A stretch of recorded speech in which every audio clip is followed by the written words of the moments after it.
Aloha! Hoje é um dia muito especial, um dia que eu tenho um convidado assim, que é amigo meu de muito, muito tempo, de um lugar ali de São Paulo, um litoral onde eu fui campeão brasileiro pela primeira vez em 1972, e Praia Grande, depois 1973, Itamambuca, e estou tendo o prazer de receber aqui meu camarada, nada mais, nada menos do que Ricardo Toledo, lá na Califórnia, pai do Felipe Toledo, bicampeão mundial, casca grossa, grande competidor.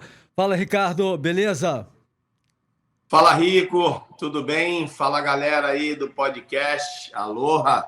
É Pô, isso aí, estamos aqui, graças a Deus aí há quase 11 anos, num novo ciclo aí da nossa vida e sempre junto aí em família, apoiando o Felipe, enfim, dando novas oportunidades aí para os filhos também.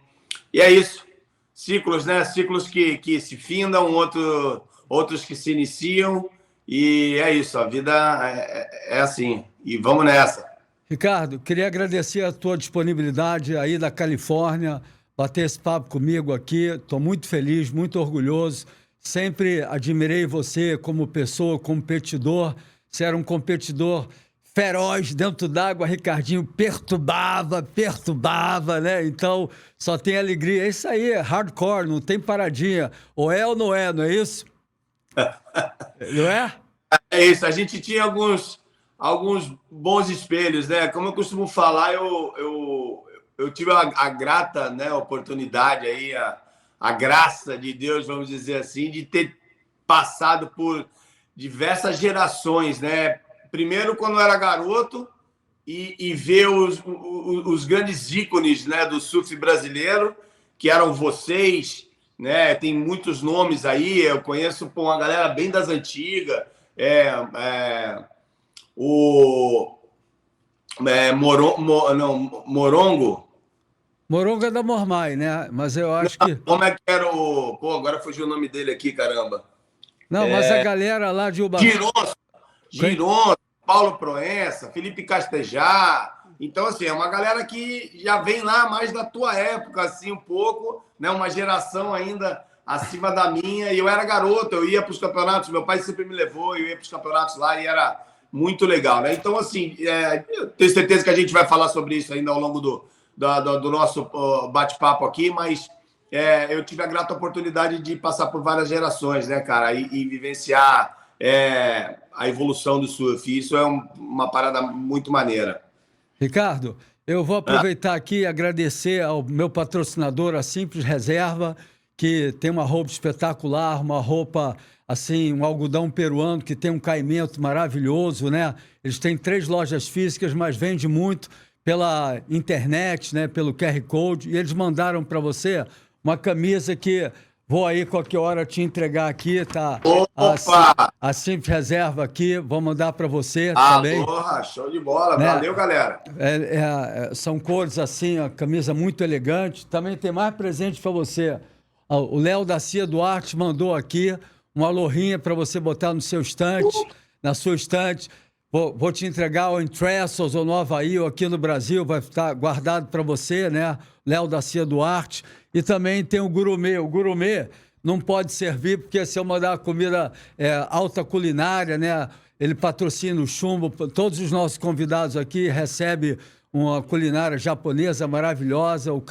O Mário, toda a equipe pega a onda, patrocina a galera do Big Surf, o Chumbo, né? Então aqui a vibe é muito boa. Eu queria agradecer o estúdio da GR, que aqui só grava faixa preta, né? Então fico muito feliz aí de estar presente, a GR aqui que ajuda. E vamos iniciar aí agora a nossa entrevista aí. Ricardo, eu trouxe aqui para você essa foto aqui, ó, dá para centralizar aqui? Você está vendo Ubatuba? Isso aqui é Itamambuca. Tá vendo aqui? Tô vendo aí no Fusquinha aí, ó. Esse, Fusquinha azul. esse aqui é 73 lá em Tamambuca, né? Cara de maluco, batido Fusca, boas memórias, né? Época de surf and rock and roll. A gente ia aí pra galera, acampava lá em Tamambuca. Você se lembra? A gente ficava nas barracas e aí tinha aquelas mutuca que mordiam a gente, tá lembrado? Ela ia lá dentro d'água morder a gente aí. Caraca, brother, era show de horror aí. Pô, né? Tinha aquele riacho, né? Aí era bom porque era uma época mais pura, a gente tinha que... Tá lembrado daquele riacho que a gente tinha que atravessar de carro para chegar lá no canto, né? O riozinho ali da Itamambuca, né? Pô, muito... É, era uma fase muito boa. Nessa época aí, ô Rico, eu tinha 5 anos de idade. Na verdade, eu tava assim, eu ia descobrir o surf aí, né? Mais ou menos nessa fase da minha vida, né? Eu comecei a pegar onda com 5 anos e pouco. E a partir daí, né, começou a minha inserção nesse incrível mundo do surf, né? Então, eu tive a oportunidade, alguns anos depois, de começar a conhecer um pouco mais, enfim, né, de participar através do meu pai, né, me levar para alguns eventos e começar a conhecer as pessoas, os atletas, né, os surfistas da época. Mas eu tenho muitas boas recordações aí dessa época aí, que realmente foi uma época de ouro. E o teu pai, ele pegava onda e te influenciou no surf também? A curiosidade que eu tinha? Então, Rico, na verdade, sim, né? Ele sempre foi um esportista, desde garoto, aquele garotão sarado, que naquela época, quando ele era jovem, né? Pelas histórias que eu ouvia, assim, era um grupo seleto em Ubatuba, uma cidade muito pequena, de pescadores, né? Então, assim, todo mundo se conhecia ali, tinha aquele grupinho de amigos e tal, então os caras todos querendo ficar com o corpo sarado, né, para poder aparecer para as gatinhas, aquela coisa né, de aparecer no grupo, de ser... E ele sempre foi um cara que gostou de cultuar o corpo, né, de se preparar, de malhar e tal. E através dele, né, foi que veio a primeira academia de musculação na cidade de Ubatuba. Então, praticamente todas as pessoas mais velhas e até mesmo, né, jovens aí, garotos, né, podemos dizer jovens, que têm hoje ou estão inseridos aí no meio da musculação, passaram pela academia dele um dia, né? Então, mas ele nunca foi surfista, assim. Ele falou que ele tentou quando ele era meio garotão e tal, mas que assim foi uma coisa que ele não levou para frente. Mas sempre permitiu com que eu estivesse inserido no meio do esporte. Tanto que eu pratiquei, cara, todo tipo de esporte em Ubatuba, aprendi a nadar muito cedo e comecei a pegar onda aí com 5 anos e meio, mais ou menos. Pô, que legal, cara. E voltando até antes de Itamambuca, eu ganhei o campeonato, o primeiro, foi em frente à sua loja, a loja do Felipe lá, cara, entendeu? Inclusive, queria que mostrasse a prancha que o Felipe me deu de presente, o Pedro, me atendeu super legal, o gerente lá. Cara, eu fico até arrepiado aí, brother, porque foi em 72, e aí foi o primeiro campeonato, e aí eu fui o campeão, depois eu acho o Marquinhos Berengue, era um final de 6 pessoas, né? Deu aquela direitinha bem em frente à loja, para dentro da pedra, né? E era uma época assim muito legal, que a gente dormia na praia, não tinha roubo, não tinha problema, né? E foi muito legal, cara. Eu me lembro do Bruce lá, né? Nessa época aí tinha já uma galera, tinha o Rabelo, Paulo Rabelo, que também pegava muito bem, né? A geração de Ubatuba, ali sempre foi um grande celeiro de grandes atletas, né? Pelos diferentes picos. Você tem Itamambuca, Praia Grande, você tem... agora você tem aquela laje, que não vamos falar nela, que dá umas ondas grandes lá fora, né? Uma laje que meu amigo Rafael Carvalho pega lá e outros big riders também, né? Então, tem o Félix também, não é? Sim, é isso aí, cara. O Ubatuba sempre foi um celeiro, né, de grandes atletas aí.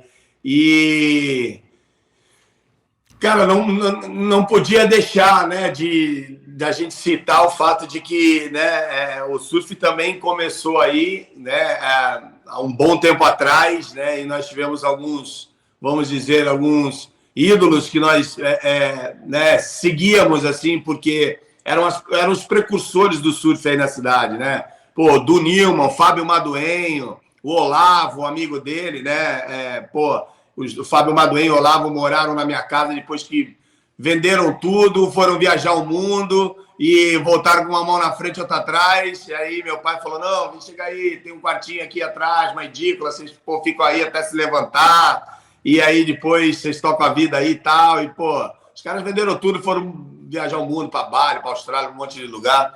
Enfim, né? Doutor Camargo, do Nilman, Joca, Joquinha, né? Enfim, vários grandes atletas, o Singualo, o irmão do Cavadão, tio do Alfredinha, família do Alfredinho também lá do restaurante Senzala, o antigo Senzala, né? Hoje restaurante Alfredo, sempre muito inserida no surf, participando na realização de eventos, de todas as formas. Então, assim, o Ubatuba respira surf, né? E nós temos grandes nomes lá, né, que a gente tem que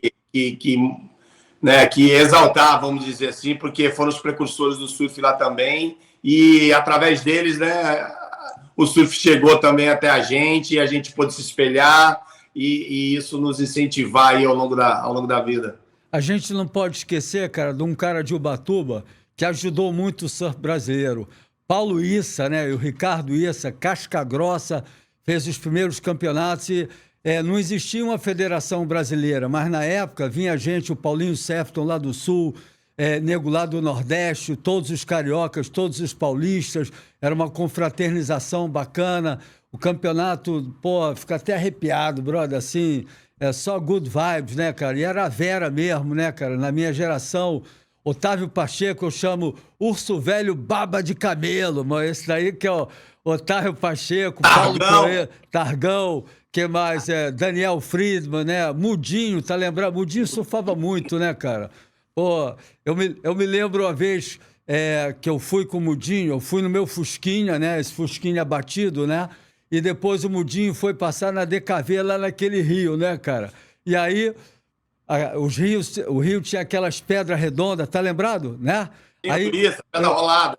Eu passei com o meu, para ir lá pro canto direito, passei para lá, quando o Mudinho passou com o DKV parou assim, cara, aí ele teve que abrir a porta, o rio passava, dentro do carro dele, e ele... Cara, eu e o Mudinho, cara, a gente é muito amigo, cara, então são momentos assim, que assim, o Mudinho foi um cara que representou muito na minha vida, me ajudou muito, comecei a fazer prancha, então, meu amor aqui pelo Mudinho, pela minha gratidão, né? Meu irmão Cacá ensinou ele a fazer o vestibular, ele passou para arquitetura, um cara inteligentíssimo, né? Mudinho, então, assim, muito legal, né, cara? E mais tarde, veio já dessa geração, veio uma nova geração, Picuruta Salazar, se lembra? Almir Salazar, o Orelha também, que eu acho que era de Santos, Paulo Rabelo, né? Ali os caras eram bons mesmo, não tinha história não, né? Pois é, cara. Pô, então, o legal é isso, né? A gente vai falando e vai trazendo à memória, né, algumas pessoas, algumas histórias. E isso que é legal, porque com o passar dos anos a gente vai criando outros hábitos, outras amizades, a gente vai focando, né, em outros trabalhos e outras coisas, e muita coisa acaba caindo assim naquela caixinha ali do esquecimento, né? E aí quando a gente traz ela de volta e começa a revolver ela ali, né? E vai saindo tanta coisa legal. E é isso, como eu falei, pô, eu tive a oportunidade de conhecer esses caras, ver eles surfando em campeonatos brasileiros aí em Ubatuba, eu ainda muito garoto, né? Olhando aquilo, falar, caraca, que demais, porra, é isso que eu quero fazer, cara, é isso, pô, eu quero estar ali no meio deles. E ainda muito novinho, muito inexperiente, usando aquelas pranchas gigantes, 7.4, 7.6, Stinger Swallow, né? Eu lembro que, pô, até hoje eu tenho uma perna mais comprida que a outra, de tanto que a prancha puxava a minha perna, mano. O leste era aquele cordão no meio do garrote, né? O garrote um pouco folgado para dar a esticada com os nós e meia. Eu cheguei a usar meia no pé, né? A pedeneira era meia. Então, assim... Não, mas muito interessante. Eu queria até agradecer a tua participação. Vamos falar do Felipe, né, cara? Mas aqui eu trago só nego casca grossa. Aqui não tem maroleiro, né? Trouxe o Chumbo, o Chumbinho, o Lucas, vários campeões mundiais. Phil Hasman, Humberto Martins, artista, Evandro Mesquita. Ontem trouxe o Juninho, que é da banda reggae, né? Nat Roots. Então, estou muito feliz de poder. Aí eu peço à nossa audiência aqui que prestigie, porque a gente está falando de 72. Hoje, 2024, são 52 anos. Daqui a 48 anos, a gente está falando de um século atrás, a gente vai ter todas essas histórias gravadas. Então, você que está nos assistindo com o Ricardinho, essa esse bate-papo. Vamos falar do Felipe, essa história de Ubatuba, o berço do samba. Prestigia a gente aí, dá essa força, toca o sininho, né? Muito bom, cara, né? A gente tá em várias plataformas, então estou muito orgulhoso. E não é fácil fazer essas coisas. Um podcast de alta qualidade no Brasil, cara, é uma equipe, é a AGR, né? Então estou feliz aí de ter você. E vamos falar agora do Félix. Você lembra do Bruce lá, quando o pessoal começou? Que ano que começaram a surfar o Félix? Foi depois de Praia Grande e Tamambuca. E o pessoal tinha um localismo lá forte, não tinha? Aquelas esquerdas maravilhosas. Olha, Rico, na verdade é o seguinte, há 1000 anos atrás, né, praticamente não existia, né, vamos dizer, no início de tudo ali, praticamente não existia surfista, né? Assim, então, quando vocês chegaram lá, aquela galera, por exemplo, que eu vi uma história uma vez do Klaus Mitteldorf, né? Falando do desbravamento do Félix, que os caras desceram pela Rio Santos ali, porque não tinha descida lá para baixo naquela época, e os caras pararam e viram aquele mar e falaram, caraca, tem altas ondas ali, dá pra gente surfar, e parece que tá bom e tal, e começaram a descer a pirambeira pelo meio do mato com as pranchas debaixo do braço. E aí tem várias fotos, eu vi essa reportagem um tempo atrás, eu achei muito maneiro, assim, né? E trouxe à memória novamente aquilo ali, né? E coisa que também já tinha ficado esquecida, assim, né? De tanta coisa, enfim, né?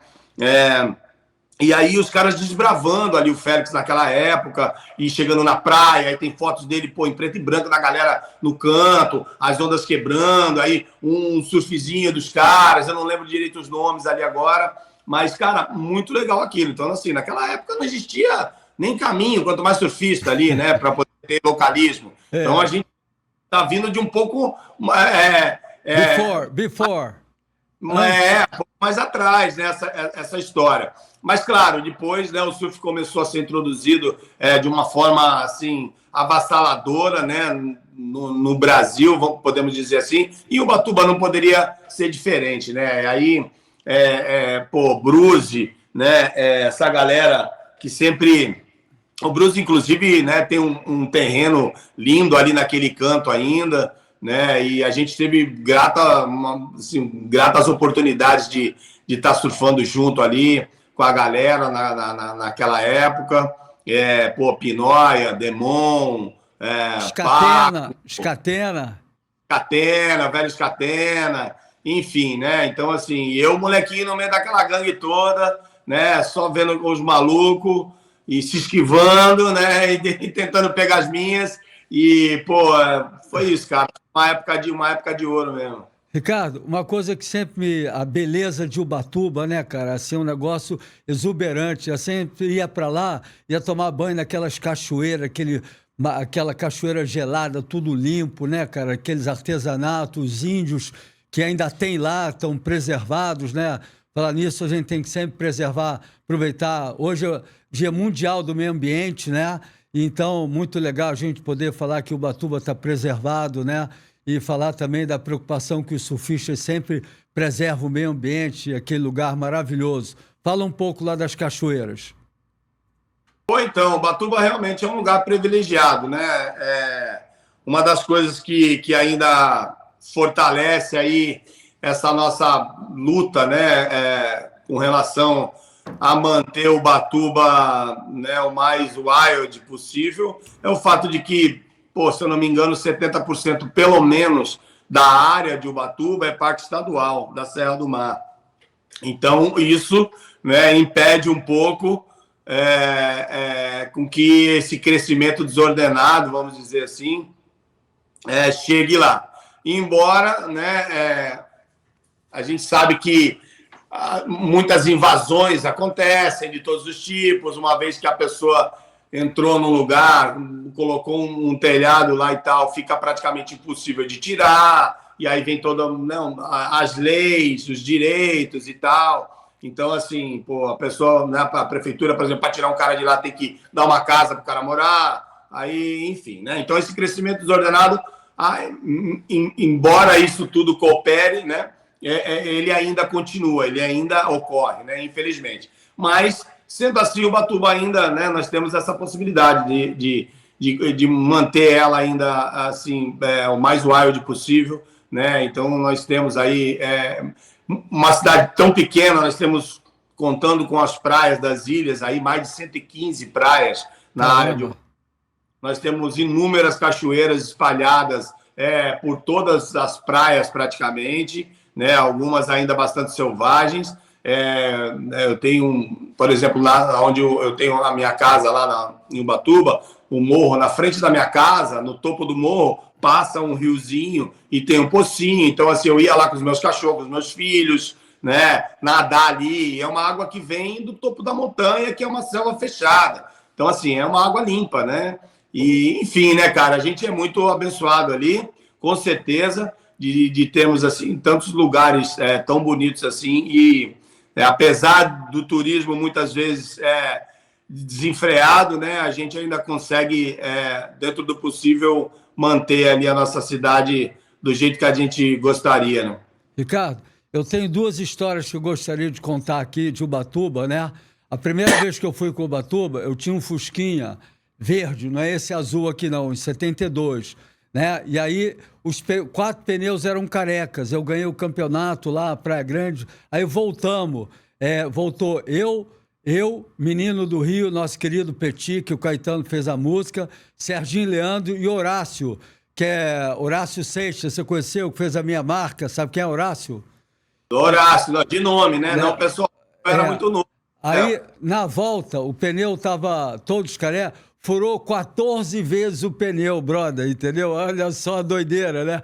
Aí, às vezes, voltando, o evento lá foi em janeiro, eu me lembro, aquele calor danado, aí o pneu furava não tinha Rio Santos ainda, fomos pela Rio São Paulo, e aí cada um tinha que revezar aí pro borracheiro, e às vezes furava os dois, o step furava o outro, aí o cara tinha que levar os dois, né? E aí tava o maior calor, o Petit, menino do Rio, e o Horácio, que tinha aquele cabelão grandão, foram mergulhar num brejo, entendeu? Na estrada, na Rio Santos, na Rio São Paulo, né? E aí mergulharam lá, se refrescaram, o pneu voltou, né? Saímos 12 horas, ao meio-dia de uma segunda-feira, só chegamos terça à tarde, lá aqui no Rio de Janeiro, né? Eles tomaram o banho deles lá, depois os dois pegaram, o Serginho pegou hepatite. A água era tão poluída, eu nem sabia que era moleque, né? 18 anos, pô, não sabia, né? Na época, pegaram hepatite, né, cara? Então, né? E a outra, no ano seguinte, já estava aberta a estrada, vinha eu, Serginho e Horácio. Eu era o dono do carro, mas eu fui para o banco de trás descansar, né? Porque a viagem era longa, né? Aí o Horácio estava dirigindo e o Serginho, os pneus careca também, o carro derrapou, cara. Aí, de repente, começou a rodar assim. Aí eu levantei no banco aí de traseiro, aí não estava entendendo, estava rodando tudo. Aí paramos do lado da pirambeira, né, cara? Então, Deus sempre acompanhando a gente, essas histórias legais, né, cara? Assim, maluco beleza, né? Como Raul Seixas já dizia, né? Pô, mas muito bom, cara. São coisas assim da juventude, né? Assim que eu prezo muito, cara. Assim, né? Sou muito feliz. Passando, dando continuidade, fala um tempo da época do Sandec, que o Hermínio, né, fazia os campeonatos, e aí o Ubatuba passou a evoluir, ter melhores competidores, melhores premiações, depois virou internacional. Você já estava, assim, competindo nessa época? Não, vamos lá, cara. Eu vou tomar liberdade aí, inclusive, Rico, de retroceder um pouquinho aí. Você manda. Na verdade, porque o que acontece? O Sandec, ele veio no ano de 86. Já é longe, né? 86. E no ano de 85, né? Na verdade, no ano de 83, eu tive, se não me engano, 83, eu tive já a grata oportunidade de, com 15 anos, correr algumas baterias, inclusive contra você. Eu tenho foto lá guardada do painel que ficava escorado assim, ó, lá no canto do Rio da Itamambuca, com os nomes, as cores das camisetas, eram 6 atletas, os nomes, as notas, a classificação no finalzinho, assim, nas últimas lacunas. Aí tinha a classificação final, depois da contagem das notas, das ondas, né? Então, eu tive essa grata oportunidade. Inclusive, eu lembro, tenho na memória que eu empatei contigo na última vaga da classificação da bateria, que eram 6, passavam 3, nós empatamos em terceiro. E aí, no desempate, você ganhou. Eu acho que foi roubalheira, hein? Foi roubalheira, hein? Aqui faltou mais pressão ali do localismo, entendeu? Eu perdi. Porra, muito bom. Boas lembranças, cara. Eu me lembro, você como competidor, cara, assim, sempre admirei que você, porra, era casca grossa, assim, como é que eu posso falar? Corria atrás do último minuto, sangue nos olhos, né? Como o Felipe tem, né? A brasileirada, a diferença da brasileirada para a maioria dos outros competidores é essa vontade de vencer, né, cara? Assim, além do talento, a vontade de vencer, você sempre teve muito. Isso aí acho que vem de cada um, né? Cada um tem um jeito, né, diferente aí de conduzir esse lance, principalmente de competição. E eu sempre fui um cara que, pô, até no palitinho eu queria ganhar, não queria perder, né? Mas, enfim, essa época eu ainda era muito garoto, né? Para mim era era um momento de satisfação total, né, cara? De estar ali no meio dos caras fazendo o que eu sonhava em fazer ali desde garoto, que eu fui alimentando aquele sonho, né? E quando eu me vi ali dentro daquele evento, eu falei, caraca, cara, isso aqui para mim é tudo, né, cara? Tudo que eu sonhei, tô aqui com os caras, tô competindo, surfei bem na época, era moleque de tudo, né? E, pô, os caras muito mais experientes que eu, enfim. Depois eu vou caçar umas fotos ali, eu te mando, né? De repente, se quiser colocar aí, vai ser alucinante. Vamos ver se eu acho. Mas, enfim, né? Aí depois disso, em 85, veio o meu primeiro título brasileiro, né? Que teve o evento do Campeonato Brasileiro em Ubatuba. Em 84, no Campeonato Brasileiro, o Thail foi campeão, né? O Gugu de Cabo Frio foi vice. E em 85, daí eu fui campeão brasileiro, fazendo a final com o Tinguinha, com o Neno e com o Amaro, num mar gigante, Storm, né? Itamambuca meio de leste, todo balançando, com aquela água meio marrom. Então, assim, com 17 anos, né, eu conquistei meu primeiro título brasileiro ali, no meio de tantas feras, né? Os meus ídolos todos ali, né? Vocês todos aí do Rio de Janeiro, galera que, pô, sempre foi, né? A vida inteira ia para o Sul, ia para São Paulo, ia para tudo que era canto, querer ganhar os eventos, né? Os cariocas e aquela rivalidade, Rio de Janeiro, São Paulo, Sul, né? Mas no fim tudo com o mesmo objetivo, né? Era uma vibe boa, vivendo aquele momento de confraternizando, né? De curtindo aquele espírito rebelde do surf de antigamente, que era, né? De se rebelar contra o sistema. Eu quero viver minha vida pegando onda na praia do jeito que eu quiser e ninguém manda em mim, né? E vamos nessa, né? E, pô, é isso, cara, pô, amadão. E assim, aí depois veio o Sandec, né, cara? Só já tomando a ideia aí do assunto. Em 86 veio o Sandec, que inclusive foi um ano aí que eu conheci a minha esposa, né? Que manda lembranças para ela. Lembro dela muito bem, dos seus filhos também, né, cara? Lembro dela bonita, aqueles olhos lindões, né? Fala, você tem 3 filhos e uma filha, não é isso? Isso, tenho 3 meninos, o Matheus Toledo, né? O Matheus, o Felipe é o segundo e o Davi, o caçula. Aí depois, por último, veio a menina, a Sofia, né? Que todos já estão aí bem crescidinhos. E agora eu curto os meus netinhos aí, os filhinhos do Felipe.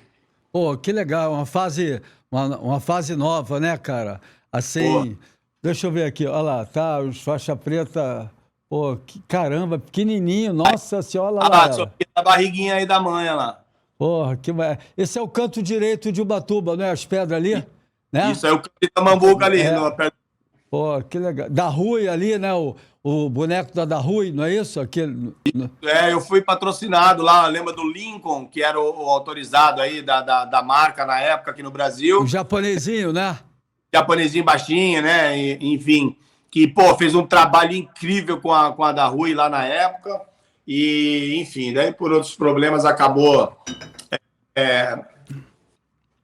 a marca acabou, né, ao longo do tempo aí, enfim, mas eu fui patrocinado por eles, a gente viajou, fazendo inclusive várias ações, que era muito legal uma parada que ele fazia, várias ambientais, com a da Rui Picuruta, o Demon, Giba, né, vira e mexe ainda né, ele manda umas mensagens ali e tal, a gente perdeu um pouco o contato, mas enfim, né, hoje a internet aí acaba com que a gente consegue retomar aí aquelas velhas amizades. Pô, que bom, cara. E dando continuidade depois do Sandec, qual é o próximo passo aí, assim, dentro da cronologia?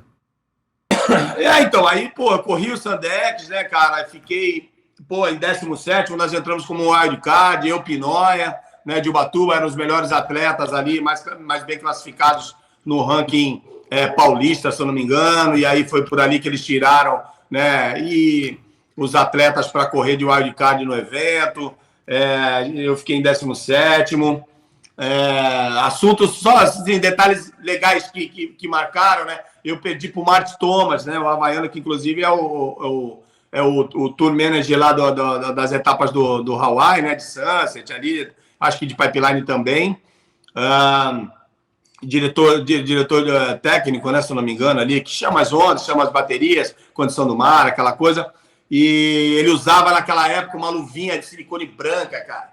E no final da bateria, ele pegou uma onda, eu peguei uma onda atrás. E na volta da remada, cara, ele me passou. Por causa da luva? Pegou eu, depois pegou ele. E eu tava voltando para prioridade. E aí ele me passou remando por causa das luvas. E aí ele pegou a prioridade e me marcou, né? E aí eu acabei perdendo a bateria por conta disso. Mas, enfim, né? São histórias que a gente vai lembrando, né? E, pô, depois disso, cara, veio 91, né, cara? Meu primeiro título brasileiro pela Brasp já, né? A Brasp nasceu em 87, com Paulo do Tombo sendo campeão, o primeiro campeão brasileiro da história. E aí nasceu uma nova fase aí com o Paulo Issa, né? Lógico, o Paulo Issa já cuidava dos eventos lá de trás, miliano, né? Dedicou uma vida ao surf, né, o Paulinho?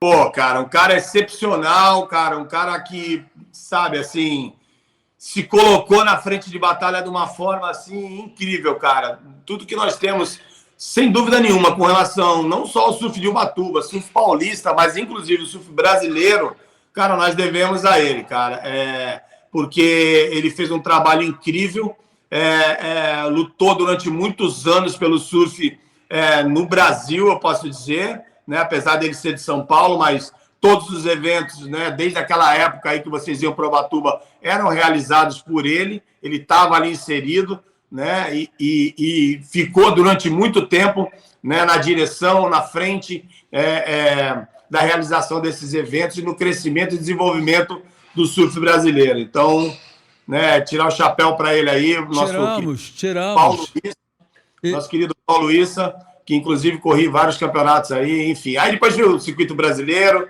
né, todo ele aí à frente, né, e onde eu conquistei meu título primeiro em 91, quando nasceu o Matheus, e aí 4 anos depois, em 95, eu fui bicampeão brasileiro, né, pela Brasp, né, que nasceu daí o Felipe. E aí é isso. Eu ia lembrar, eu abri a primeira escolinha de surf em 82 no Arpoador, né? Chamei a galera de Santos, olha a turma, hein? Picuruta Salazar, Almir Salazar, Ismael Miranda, que foi vice-campeão mundial do AIMEA 5000, Fernandinho Bittencourt, Rodrigo Osborne e também tinha o Pepe César, que fez aquele filme, Fábio Fabuloso. Não, o Fábio é cabuloso, ele é tão legal que chega, Fabinho Gouveia, nota 1000, né, cara? A gente não pode deixar de reverenciar esse ídolo nosso aí, que é muito bom, né? Mas aí, eu tô falando desse fato da primeira escola, né? Na época, o pessoal até me criticou, pô, Rico ensinando surf na escola de surf, tem nada a ver. Hoje já existe, plantei essa semente, já existe mais de 1000 escolas no Brasil. E você... Quero te parabenizar, que você sempre viveu do surf, você trabalhou acho que foi para a prefeitura de Tamambuca, viveu a vida sustentando fazendo seu sustento da sua família pelo surf, não foi? Conta um pouco aí. Não, sem dúvida nenhuma. A minha vida toda, né, foi construída, né, através do surf, né? Então eu tenho essa grata satisfação realmente de dizer isso, né? E ou sendo surfista profissional ou trabalhando com surf de alguma forma. E depois dando sequência aí nessa história, né, através da vida do Felipe aí, quando despontou para o mundo da competição. E eu trabalhei, né, depois que eu parei como um atleta profissional, continuei correndo os circuitos ali internos do Brasil, algumas etapas. O circuito de Ubatuba eu corria direto, né, porque, ali em casa, e era uma fonte de renda também, porque eu corria 4 categorias, né. Aí o Matheus já vindo, Felipe também, o Matheus já corria petit estreante, aí depois foi subindo, então corria sempre 2, né? Então às vezes os meninos ganhavam as categorias deles, eu ganhava 1 ou 2, às vezes 3, né? Eu acho que teve uma vez só que eu ganhei as 4 categorias que eu corri, né? Então assim, aquilo ali era uma fonte de renda também, que você ganhava todas as premiações, depois a gente ia vendendo, fazendo uma grana e ajudando nos momentos mais difíceis, né? Porque tiveram e foram muitos momentos difíceis, né? Naquela época, quando você não tinha oportunidade de ter um bom patrocínio, né? Você não era loirinho, bonitinho, de olho azul, né? E a galera... Isso, você é bonitinho de olho azul, que é isso, lá? Faz tempo, cara. Bonitinho é quando você nasce, que a tua mãe fala, né? Ah, que bonitinho, todo mundo olha, né? Fala, que bonitinho. Depois passa, né? Então, assim, se você não era de acordo com aquele estereótipo, né, que os caras queriam para defender a marca deles, né? Então você servia até certo ponto. A gente sabe que isso funcionou durante muito tempo, né? Então assim, você era meio rebelde, aquela coisa, discutia com o juiz, xingava todo mundo, balançava o palanque, não engolia muito sapo, né? Então, a galera tinha um pouco de pé atrás assim para investir o seu dinheiro primeiro de tudo que já era surfista. O cara queria viver na praia pegando onda. O cara vai te pagar para fazer isso? Ele mesmo queria fazer isso, né? Vou pagar o cara para fazer, deixa eu fazer. Exatamente. Aí, vou pagar um maluco desse, cara, um rebelde, para poder ficar causando e denegrir na minha imagem de alguma forma e tal. Então, assim, era complicado isso, né? Então, assim, era a nossa época, né, cara? Muito bom, né, cara? Eu me orgulho muito aí.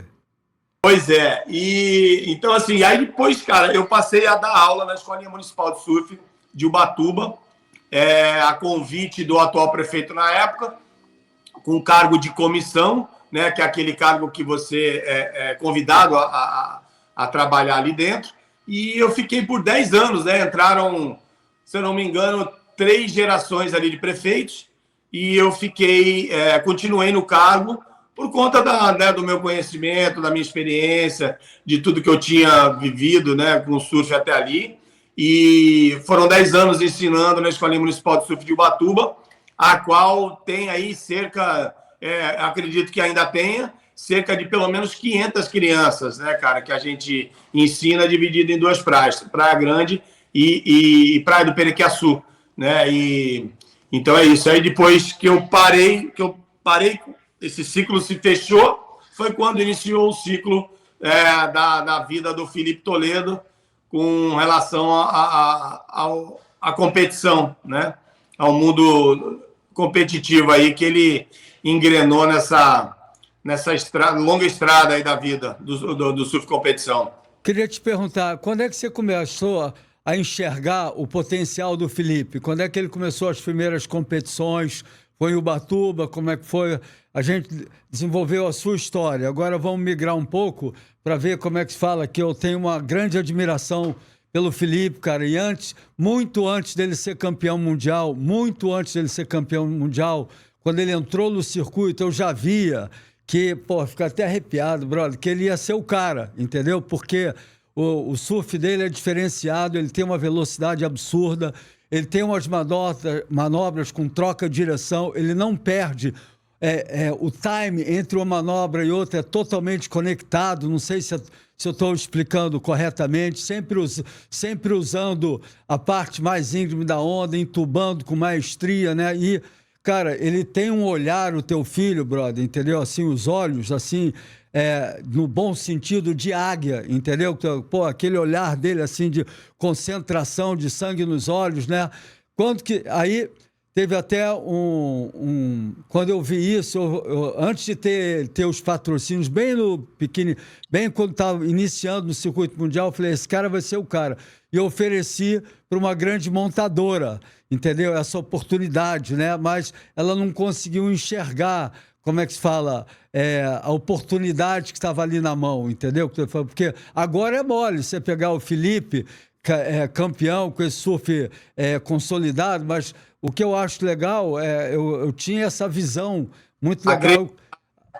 Cara, pelo surf diferenciado. Outro que eu posso falar também, primeira vez que eu vi Fabinho Gouveia surfando em Saquarema, the very fucking first wave.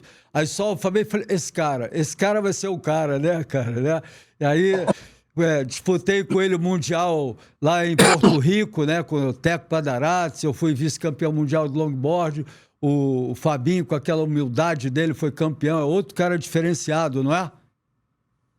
Não, sem dúvida nenhuma, né? E, assim, voltando um pouco ali, o Felipe, na verdade, ele teve, assim, o espelho não só, né, da minha pessoa, que sempre fui surfista profissional, vivi do surf a vida inteira, e a gente vivia na praia, né? A gente ia para a praia e os filhos iam juntos, né? Graças a Deus eu tive essa oportunidade de ter a minha família junto quando eu tinha as competições no Brasil, né? Então isso realmente era muito legal. Eu gostava demais de estar junto deles, de levar eles, de que eles estivessem, né, junto comigo nessas experiências, né?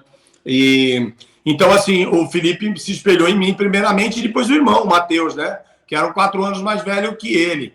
Então, o Matheus quando ele começou a crescer, eles começaram a ter amizades dos garotos que pegavam onda, iam juntos para a praia, iam surfar junto aquela molecada. Então, o Matheus, como o mais velho, se tornou o ídolo dele, né? Então, ele queria ser como o Matheus e como os amigos do Matheus, que eram os irmãos mais velhos, os amigos mais velhos, né? E logicamente, surfavam melhor, né? Então, e aí isso acabou puxando ele, fazendo com que ele se esforçasse mais, né? Naturalmente, porque foi uma coisa que eu percebi, que ele queria ser como os moleques eram. Ou melhor que eles, né? Também, né? Talvez sim, na cabecinha dele, né? Eu acho que nesse primeiro momento ele falou, pô, eu quero surfar que nem esses caras, eu quero fazer o que eles estão fazendo. E começaram a ver aqueles videozinhos de surf, né? A molecada, aqueles vídeos de fita cassete, daquelas fitas grandona, e aí os moleques iam para a praia e queriam fazer, né? Embora as pranchas, né, ainda não fossem tão evoluídas, né? Mas nós já tínhamos pranchinhas pequenas para aquela gurizadinha, né? Porque, pô, lógico, na minha época a gente já começou a diminuir muito a prancha, né? Mas, então, assim, o Felipe sempre foi um garoto que eu percebi isso desde muito cedo, o fato de ver que ele sempre queria superar, entendeu? Aqueles que estavam ao redor dele, né? E a leitura de onda que eles tinham, né, na verdade, era algo que realmente diferenciava ele. E eu prestei atenção nisso nele desde muito cedo. Porque lá no cantinho esquerdo da Praia Grande, né, no canto do Baguari ali, colado nas pedras, nós temos um canalzinho, né, que sempre fica mais fundo, tem aquela corrente de retorno que te joga um pouco para o fundo e te auxilia, inclusive, a passar a arrebentação. Mas isso aí são para os locais mais experientes, que sabem, né, passar para o outside colado numa costeira, por exemplo. Mas, enfim. E ali se formava um canal no canto esquerdo e, quando entrava a ondulação, ela formava uma direitinha em direção daquele canal. E ali ele ficou desde muito pequenininho. Então, era uma direitinha que formava com uma corrente. E o que acontece? Ela gerava energia só na parte crítica da onda. Quando chegava mais para a ponta do rabo, ela estava vindo para a parte mais funda, ela ia... É uma direita dentro de um canal. Eu conheço aquela onda. Então você tinha, por obrigatoriedade, de estar executando as manobras sempre na parte de força da onda. né, de energia da onda. Então, ali foi uma escola para ele, né, onde eu percebi que ele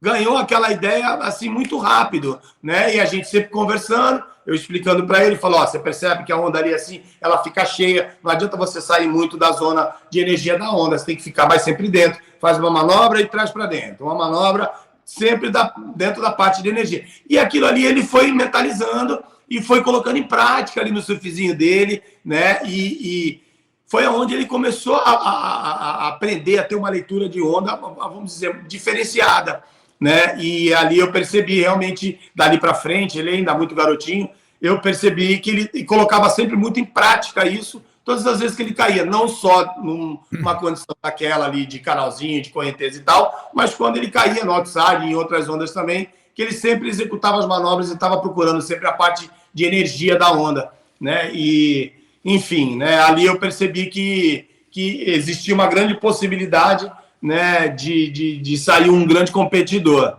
né? Até que ele um dia, muito pequeno ainda, né? Eu gosto de lembrar dessa história, que na beira da praia ali, ele, pá, pequenininho, né, olhou para mim: pai, não sei o quê.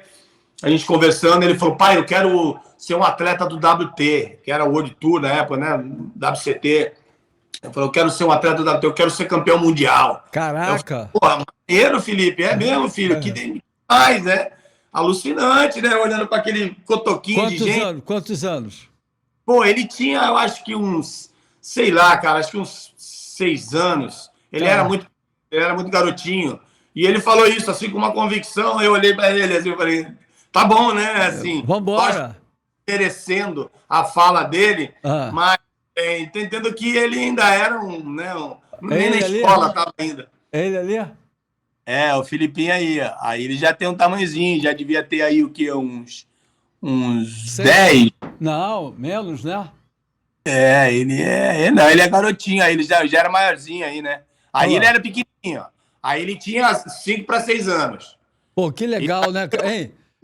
Pera aí, olhar essas fotos aí é brincadeira, hein, brother? Hein? Muito legal, cara. Chega a emocionar. Ele tem o olhar da tua esposa, não tem? Ele tem os olhos esverdeados, assim, meio cor de mel, né?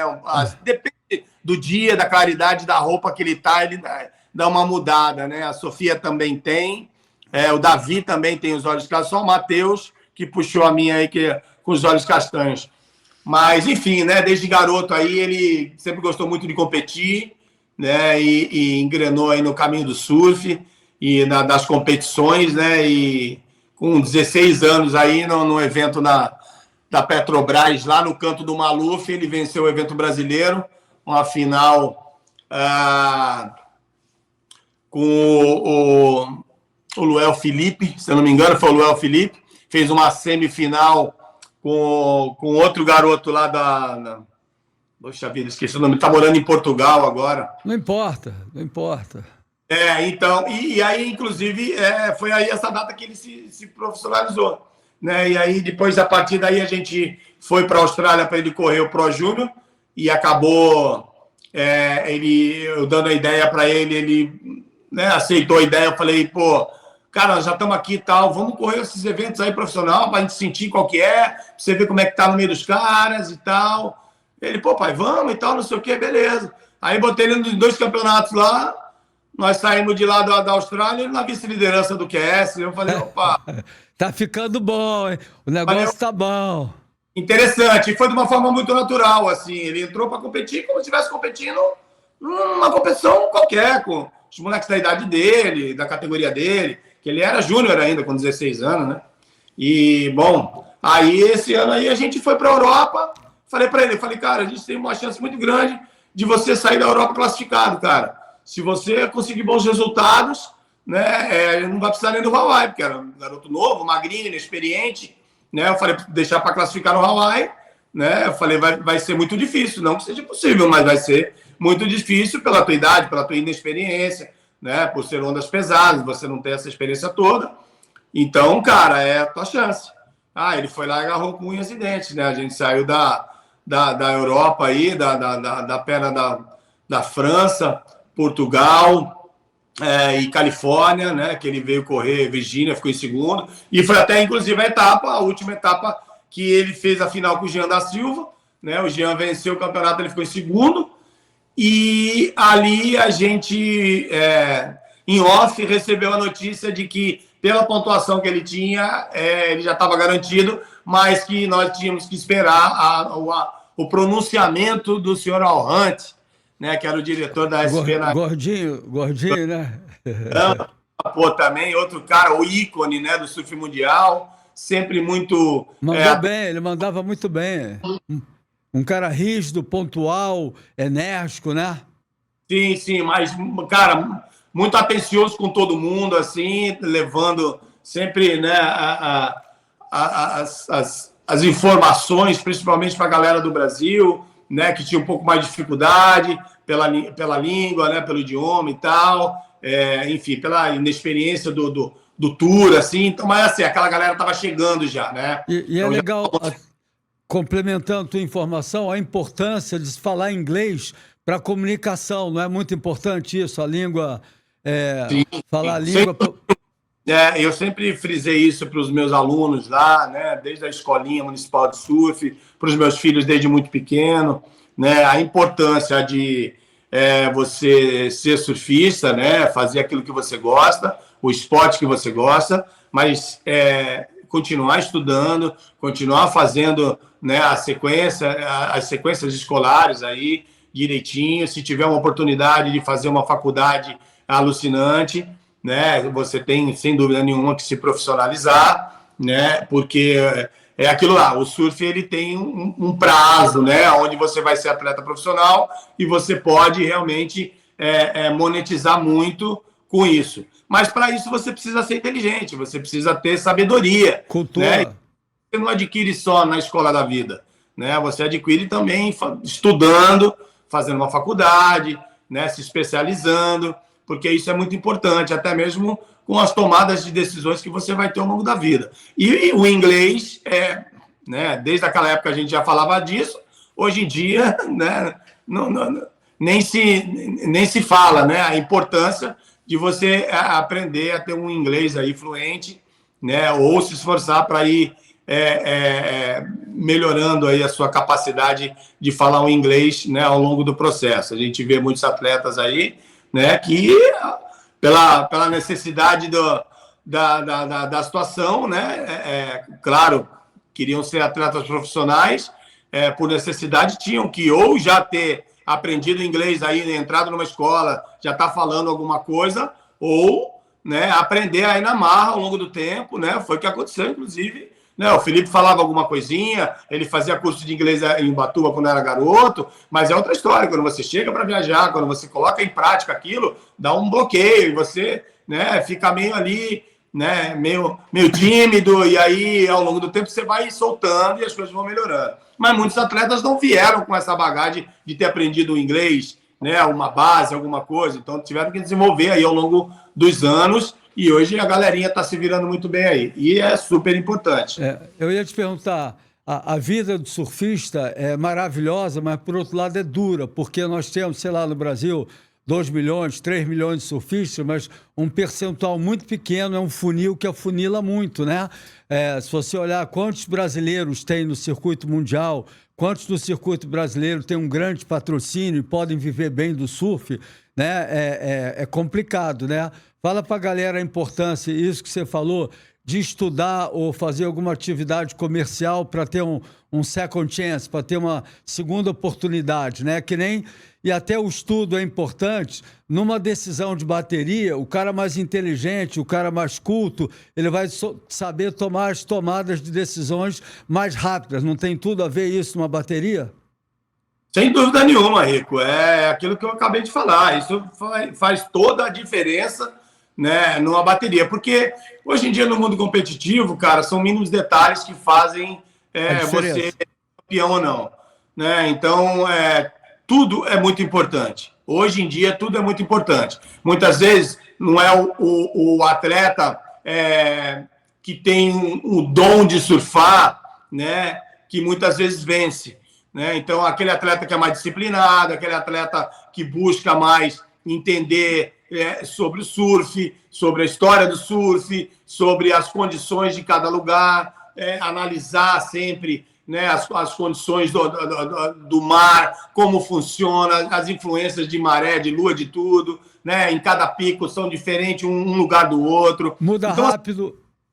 fala, amigo. Muda muito rápido. Você está numa condição, está dando a direita, aí você tem que sentir a vibe, já está dando a esquerda, está dando lá no outside, aí a maré muda, já passa a ser no inside. Então, você tem que estar sempre aware, sempre com a visão à frente, né? Exatamente. Então, são todos esses detalhes que, se você for um cara desligado e não estiver atento a isso, você vai cair ali no mar, você não vai saber nem onde que você está, né? Então, assim, não vai saber nem onde se posicionar, e, enfim, né? É uma série de detalhes. E o surf, assim, cara, fazendo uma análise mais aprofundada nesse sentido, como é um esporte individual, esse funil que você falou aí, ele diminui muito, ele afina demais, ele afunila demais, né? Porque quando se trata, por exemplo, de um futebol, são, sei lá, pelo menos 11, você entendeu? Que jogam num time. Então, assim, dentro de uma peneira, lógico que o número de pessoas que vão é muito maior. Mas, por ser um esporte, né, de fácil acesso, você precisa de uma bola e precisa praticar isso o tempo todo, né? Lógico que existe depois uma série de coisas, né? De passos, de processos que você precisa passar. Mas o iniciar, todo pai compra uma bola e dá para uma criança, né? Aí ela vai, ao longo do tempo, você percebe a habilidade dessa criança, acaba indo para uma peneira e ela passa ali. Mas, são 11 que vão passar, muitas vezes mais. O time não tem só 11, tem 18, 20, 22, tem um time reserva e tal.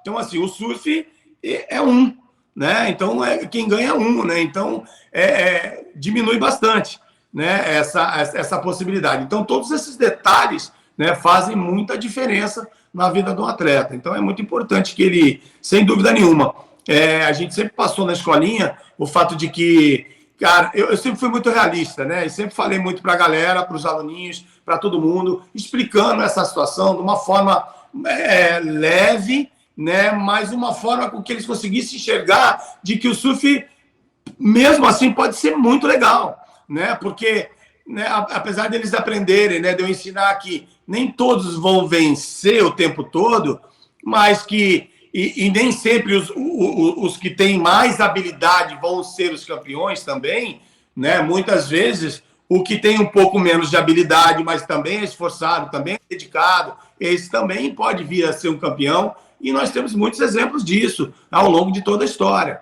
Mas o surf pode ser uma ferramenta de transformação de vida, né? De formação de caráter, de conduta, porque você pode, por exemplo, cara, vir a ser um profissional liberal, enfim, um engenheiro, um médico, um advogado, ou seja lá o que for, né? E você, cara, ter aprendido a pegar onda, e isso ser, cara, algo que transforma a tua vida, né? Você, antes aqui na Califórnia, por exemplo, a gente tem muito isso, né? No Brasil hoje também, mas você, por exemplo, né, vai trabalhar. No Brasil nós temos um horário diferente de trabalho aí, 8 horas da manhã, a galera já está trampando, mas isso não impede de que 6 horas da manhã o cara vai para a praia, pegar umas ondinhas ali, uma horinha de surf, volta para casa, toma um banho e vai trabalhar, você entendeu? Ou no final de tarde, ele pega as ondinhas dele depois de um trampo, de um dia de trabalho. O cara aprendeu a pegar onda, o surf, né, é uma forma dele extravasar, dele descansar, dele relaxar, dele, sabe, curtir a natureza, ter aquele momento,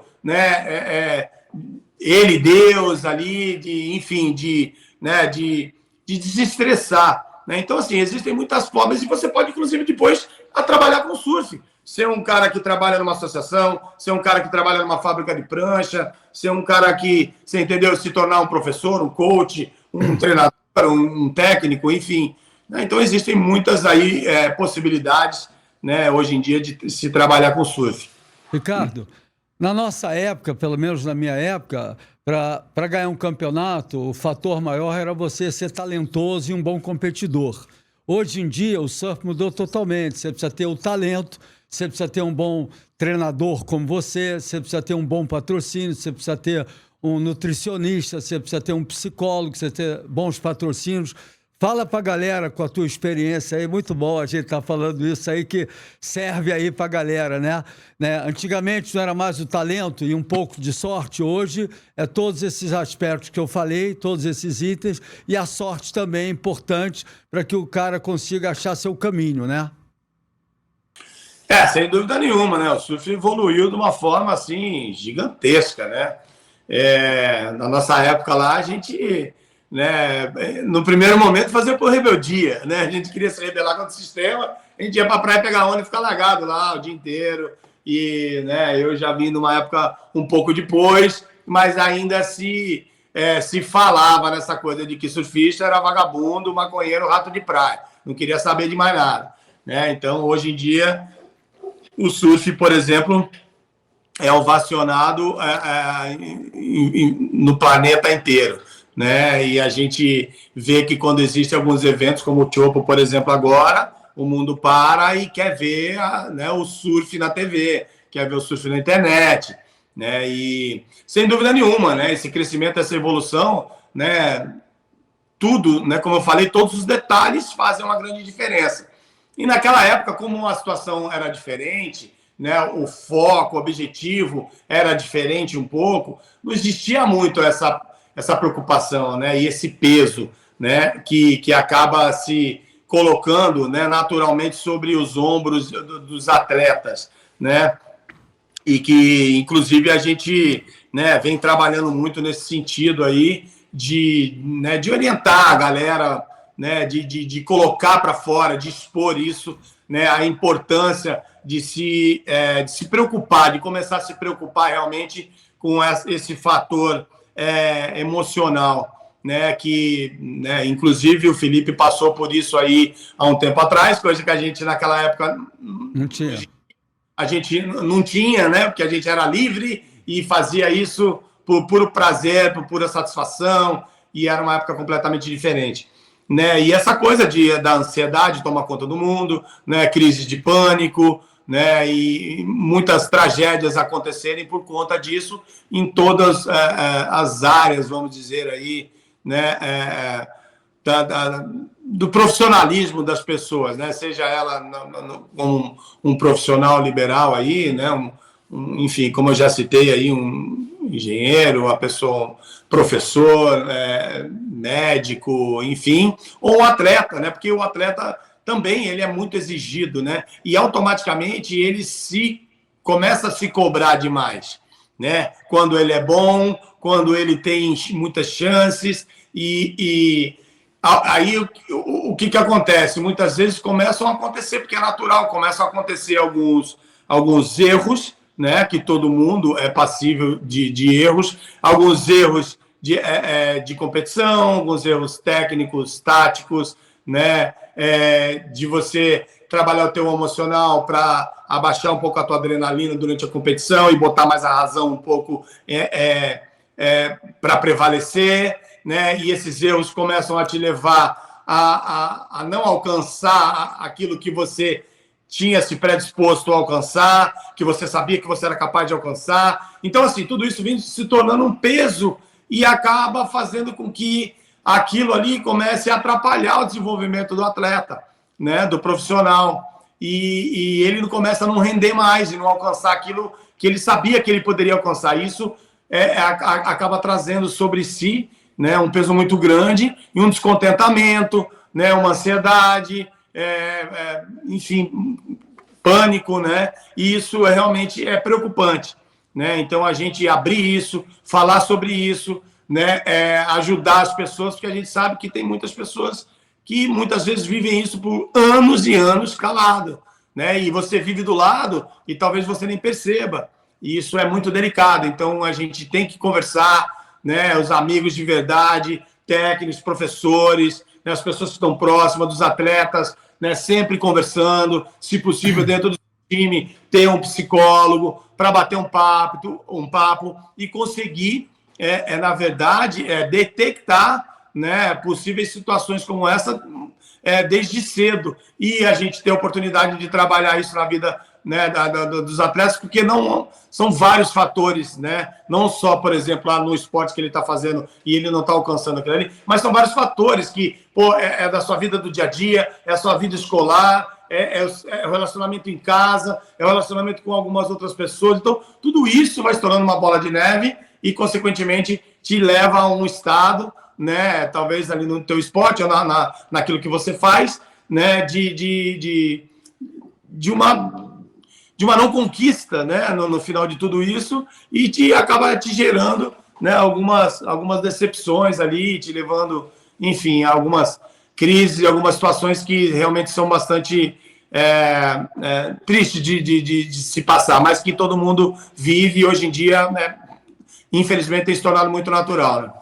Ricardo, você colocou muito bem isso, que isso acontece, né, nos atletas do surf, em atletas do futebol, diversos esportes e também nas profissões normais, liberais, né? E uma das coisas que eu acho que atrapalha muito o surf nessa parte emocional, agora está até melhor com um bom trabalho da WSL, né? Mas são muitas viagens durante muitos anos, né, cara? Um dia, circuito da Europa, França, Portugal, vai para lá, depois vem para o Brasil, depois vai para a Austrália, depois vai para o Havaí, né? As ondas... esse sistema de viajar sempre dá um desgaste no atleta, não dá? Aí você colocou de uma forma muito legal que depois de muito tempo ele se desgasta emocionalmente e aí acaba não rendendo e frustrando porque não consegue o objetivo porque está desgastado. Seria isso?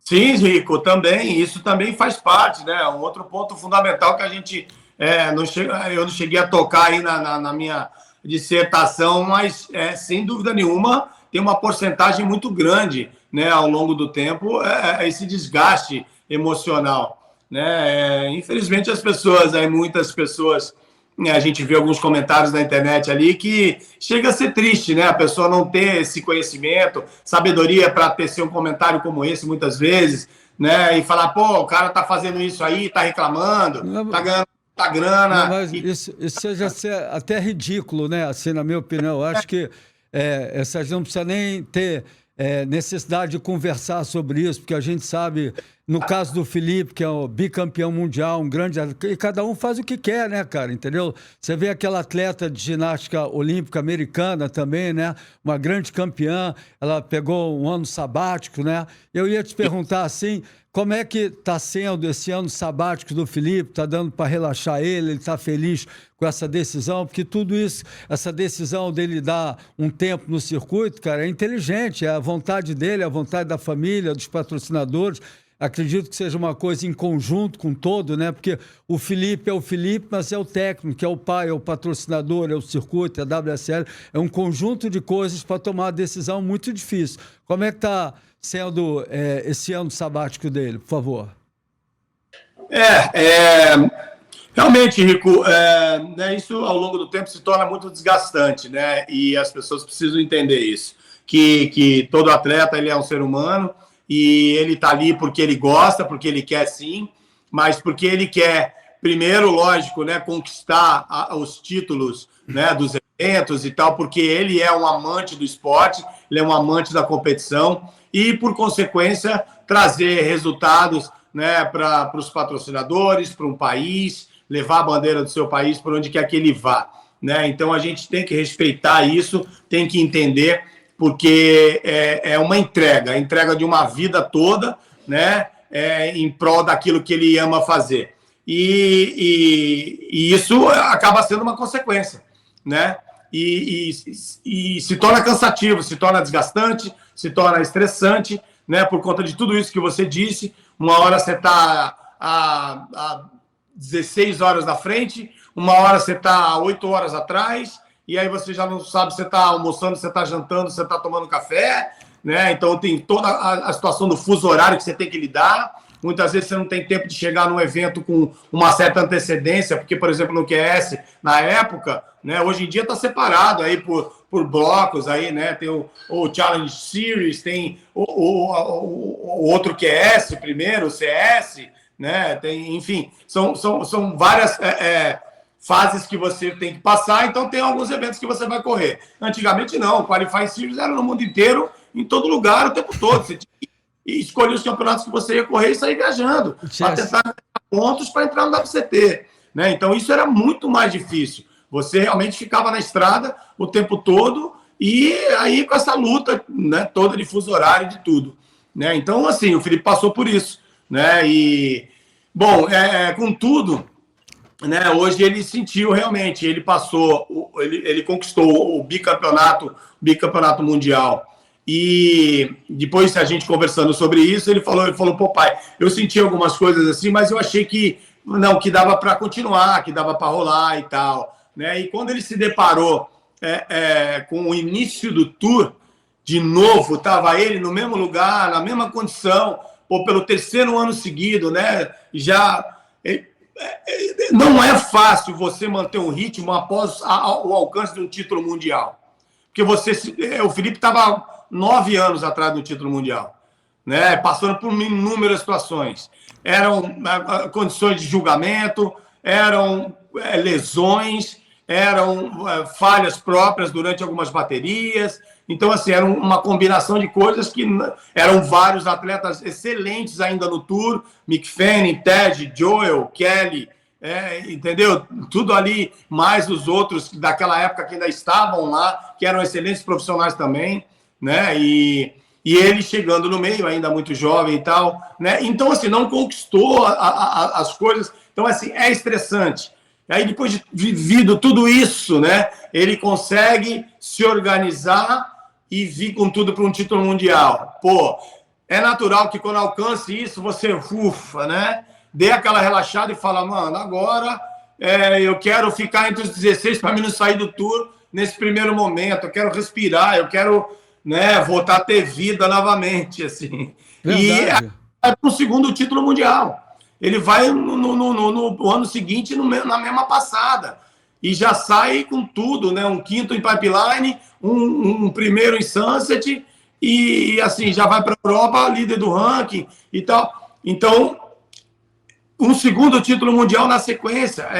Aí, quando ele se deparou nessa situação, que deu aquela, sabe, uma explosão de sentimento dentro dele, que ele olhou e falou, cara, sinceramente, cara, eu acho que agora eu percebi, eu acho que eu não estou preparado para isso. Né? Foi quando ele naquela etapa de Pipeline ali, ele tomou essa decisão, né? E aí, ele chegando em casa, ele entrou em contato, mandou mensagem, a gente conversou e tal, né? E eu e a mãe, a gente orou com ele, né? Para que Deus acalmasse o coração dele, colocasse ele em paz, porque as preocupações dele aí na cabeça dele vieram assim como uma bola de... A mil. Cara, eram tantas coisas que passou pela cabeça dele, né? Que o primeiro momento era a gente acalmar ele, falar que o Felipe tenha tranquilidade, tenha calma, porque isso poderia desencadear uma situação emocional realmente que a gente não poderia não entender as proporções, inclusive, né? Mas acalmamos ele, a gente orou junto, colocamos paz no coração dele, né? E falamos, cara, fica tranquilo, tudo vai se encaixar, tudo vai dar certo, nós vamos conversar. E aí conversamos com o WSL, com o manager dele, conversamos com os patrocinadores, os managers já começaram o contato com os patrocinadores, e o Felipe, depois de passar dessa tempestade, ele começou a se acalmar, porque ele viu que as coisas estavam se encaixando e que realmente era aquilo que ele queria. Né? Então, após a decisão tomada, o anúncio sendo feito, né? Cara, deu para ver no olhar dele, assim, cara, sabe? Assim, o prazer, né, de tudo aquilo ter acontecido e ele ter tomado aquela decisão que foi no momento certo, na hora certa. Ele precisava daquilo, ser humano, né? Precisava daquilo, daquele tempo, daquele break, né? E para poder estar vivendo uma outra situação depois de todos esses anos, desde garoto competindo, né? E 9 anos no Tour, 10 anos no Tour aí, né? Sim. Então, está sendo, né? Não está sendo menos estressante, vamos dizer assim, porque tem todos os compromissos com patrocinadores, com imprensa, com ações, mas ele está tendo mais tempo para ficar em casa, com os filhos, levar na escola, buscar na escola muitas vezes, né? Pegar umas ondas sem compromisso, acordar a hora que quer, Mas, assim, sempre gerando conteúdo, sempre buscando as viagens para poder fazer os filmes que ele gosta de fazer, né? Com a 77, FT77 Studios, né? Que é a empresa que ele tem, né? Que gera esses conteúdos todos de surf. E, enfim, né? Está sendo um ano sabático, está sendo um ano importante para ele resetar, para ele poder renovar as forças dele, né? E como você mesmo citou aí, a Simone Biles, né?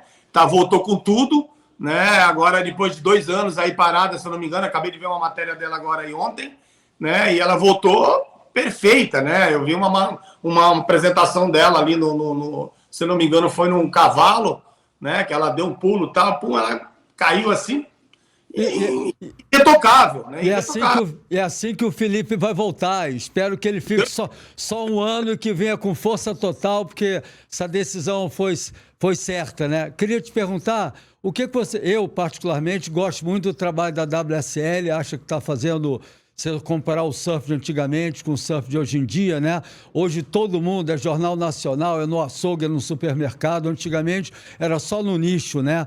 As competições em todo mundo funcionam bem. O Brasil faz um trabalho espetacular, o maior palanque, o maior número de patrocinadores, a maior mídia, né? Eu, particularmente, acho muito bom, né? Lógico que tem os seus problemas, que nada é perfeito, nem o atleta é perfeito, nem o mar é perfeito, nem a WSL, mas se for comparar, cara, eu surfava antigamente, Gaston 500 dava $500, olha a premiação, olha os patrocínios que envolve hoje em dia, né? Como é que você vê esse trabalho da WSL? Rico, sem dúvida nenhuma, né? A evolução do surf, né? Naturalmente a evolução das confederações, associações, né?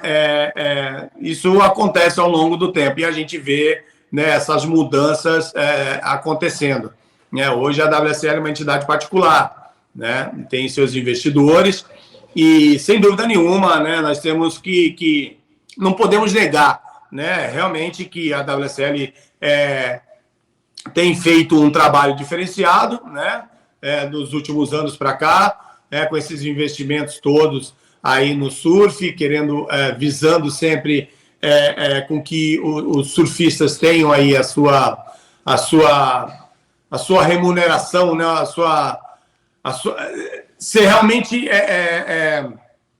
considerado, né, porque eu sempre falei isso, né, os surfistas, eles são as peças principais, né, de tudo isso, né, então eles têm que ser valorizados. Né, eles têm realmente que ser valorizados.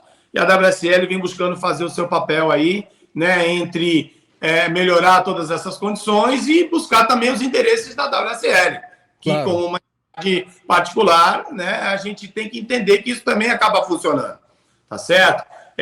Eu vejo que muita coisa aconteceu agora nesses últimos anos e eu acho que é muito importante que, né, surfistas e a WSL, a entidade, elas procurem caminhar cada vez mais próximos para que essas mudanças aconteçam e que essas mudanças tragam benefício para o surf.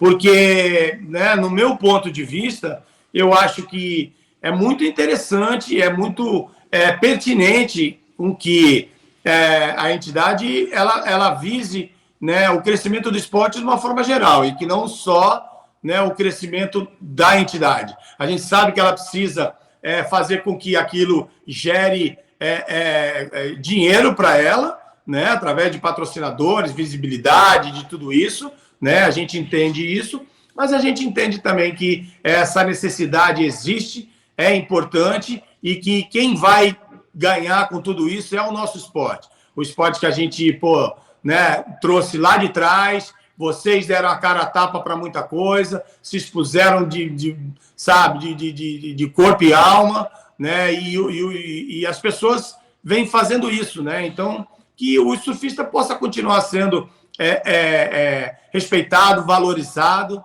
né? E ouvido, que eu acho que é o mais importante, né? Não pode haver uma separação, né? Nós somos a WSL, mandamos e damos as ordens, e vocês são surfistas e obedecem, se quiserem, se não quiserem, é de vocês. Mas não é assim, né? Exatamente, mas é isso que eu estou dizendo, Rico. Entende? O que acontece? Essa união, ela precisa acontecer. Essa aproximação precisa estar cada dia mais perto. E ela vem acontecendo, e isso é importante, isso é legal. Pô, parabéns a todos os envolvidos. Eu espero que isso continue acontecendo. É isso que eu estou querendo dizer. Muito que não bom. pode ser coisa separada. Que não, eles não podem estar um de um lado, outro do outro. É tudo então, o mesmo time. Exatamente, é isso que precisa ser entendido. Está todo mundo junto nesse barco. Então, o surf precisa crescer, esse entendimento precisa crescer, né? Essa aproximação precisa crescer. Os atletas opinarem mais, os atletas terem voz ali de conversação, de repente, pô, isso aqui eu acho que é legal, a gente pode fazer, isso aqui vai funcionar, pô, a gente gostaria que isso aqui acontecesse e tal, né? E se chegar num consenso. Né? Então, isso é a minha opinião, é o que eu acho que precisa acontecer e que deve continuar acontecendo, essa aproximação de entidade e os atletas, para que o surf continue crescendo e continue, né, tendo o valor que ele merece, né, depois de tudo que, né, foi feito pelo surf ao longo desses anos. Mas estão de parabéns, né, todo mundo, eu acho que esse é o caminho, né, o diálogo, a conversa e essa aproximação aí. Ricardo, ia te perguntar, o que você acha dessa ascensão meteórica dos brasileiros, né? De 9 anos, se eu não estou enganado, eu não sou especialista, mas de 9 anos no circuito, né? 7 anos os brasileiros levaram o título, né, cara? Tá correto os números? E isso. O que você acha que os brasileiros têm tão diferente, cara? Porque aqui é um país, assim, a condição australiana, eu que fui lá há muitos anos, a condição americana de investimento, de estrutura. Por que o Brasil está sendo diferenciado? É pela raça do brasileiro, sangue nos olhos? Sem dúvida nenhuma, Rico. Você já praticamente disse tudo aí. Né? A condição de país do primeiro mundo, Austrália e Estados Unidos, por exemplo, né? Que são as duas potências aí, se falando nessa questão de surf, né, de desenvolvimento, né, eles teriam, teoricamente, né, tudo para dominar o surf a vida toda. Né, mas isso aconteceu lá atrás, né, com australianos e americanos e havaianos, né, dominando aí o surf por muitos anos. Mas eu creio que é exatamente isso. Eu acho que a garra do brasileiro, a necessidade do brasileiro, né? E assim, a facilidade com que o brasileiro tem de surfar também, porque nós temos uma costa gigantesca de praias aí, né? Então, assim, toda uma boa parcela da nossa população, né? A gente sabe que o país é gigantesco, mas tem o acesso ao mar, né? E lógico, uma prancha de surf hoje em dia não é tão barata assim, mas temos escolinhas aí espalhadas pelo Brasil inteiro, né, pela costa toda do Brasil hoje em dia, né, e lógico, isso já vem de alguns anos para cá, e isso facilitou muito, né, o crescimento e o surgimento de grandes talentos do surf, né, mas essa garra, esse desejo de vencer, né, do brasileiro, é algo que realmente a gente percebeu lá atrás, que é diferenciado do resto do mundo. Como os caras têm uma facilidade muito grande, um acesso muito fácil a tudo, né, para eles sempre foi um pouco mais natural, as coisas acontecendo, se ideia deu beleza, eu quero também curtir e tal, né, e para brasileirada não, cara, sempre foi muito mais difícil, né, sempre foi uma fonte de renda, né, uma forma de sobrevivência, né, e esse desejo, essa busca, né, foi por conta de tudo isso. Né? E lógico que com o surgimento, né, desses ícones chegando ali, né, vão chegar lá atrás com né, Vitor Ribas, Fabinho, Teco, Armando Daltro, Neco, Flávio Padarati, essa galera chegando ali e beliscando, ganhando campeonato, fazendo semifinal, Vitor Ribas, terceiro do mundo, e sabe, Teco Padarati ganhando evento, e, pô, aquilo ali foi trazendo uma ânsia. Das próximas gerações, falar, caraca, os caras estão lá beliscando, cara, os caras. Então, pô, eu posso chegar lá, né? A gente tem condições.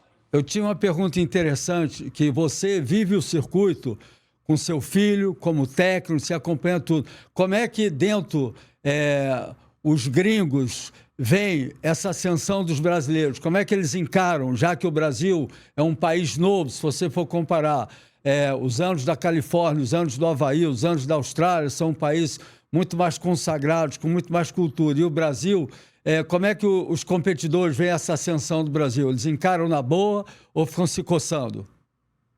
Olha, Rico, foram fases, né, cara? A gente pode ver ali que o surgimento desses atletas que eu citei ali atrás, né, Flávio, Vitor Ribas, com resultados excelentes aí, já mostrou para o mundo que o Brasil estava ali, né? Que o Brasil não poderia ser descartado nem desconsiderado. E com a vinda do Gabriel, por exemplo, né, eu acho que eles começaram a entender que, sabe, essa onda, essa tsunami, ela estava vindo. Ela estava chegando e ia encostar. Não é Brasília de Storm, é Brasília de Tsunami. Ela ia encostar na bancada ali mais dia, menos dia, né? E o Gabriel veio para arrombar essas portas aí de uma vez.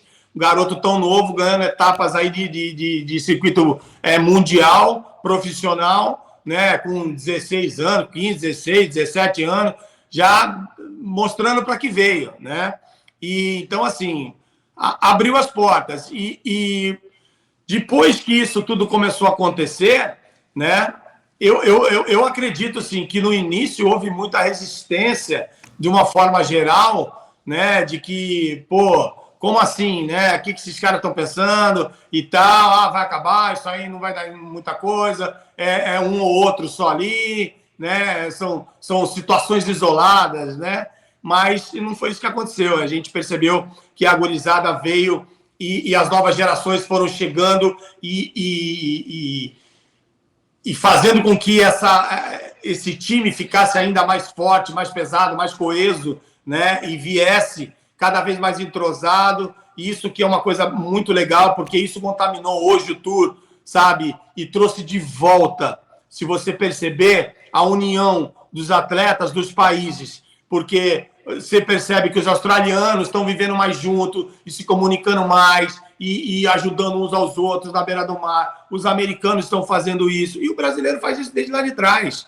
Entendeu? Pela necessidade, pela empatia, por saber do que cada um pode entregar, do que cada um necessita, de, estamos aqui junto, cara, vamos nessa e tal. Sabe, esse espírito de equipe, de ajudar um ao outro e tal. Então, isso trouxe até, né, para os americanos e australianos, vamos dizer, de volta aquilo que tinha se perdido, sei lá, desde quando, ou se em algum momento eles tiveram isso, né, ou não. Juntos né, somos mais fortes.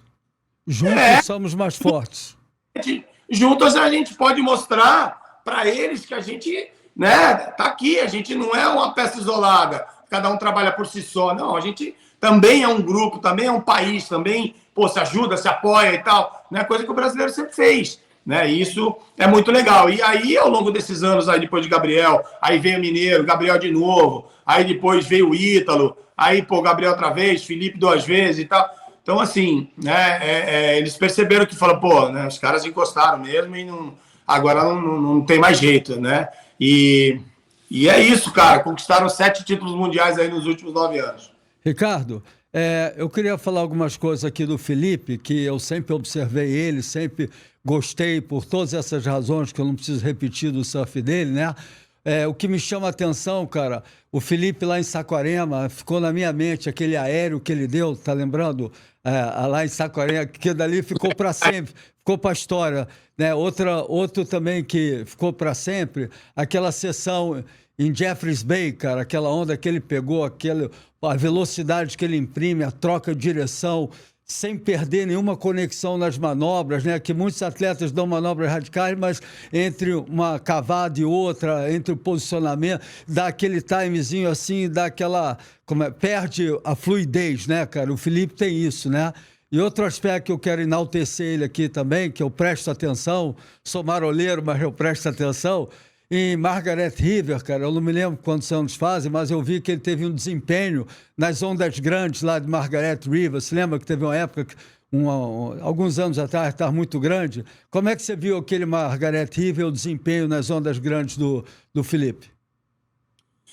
Então, o Felipe ele tem essa facilidade, esse dom, né, na verdade, de ter esse surf progressivo, rápido, com troca de borda. Lógico que isso foi ao longo do tempo, foi com muito treinamento, foi com muito entendimento de que a evolução do surf fez com que ele fosse evoluindo também a forma de competir, né? O que os juízes estavam querendo, o que o surf atual estava pedindo e o que ele tinha que fazer para estar dentro dos critérios de julgamento.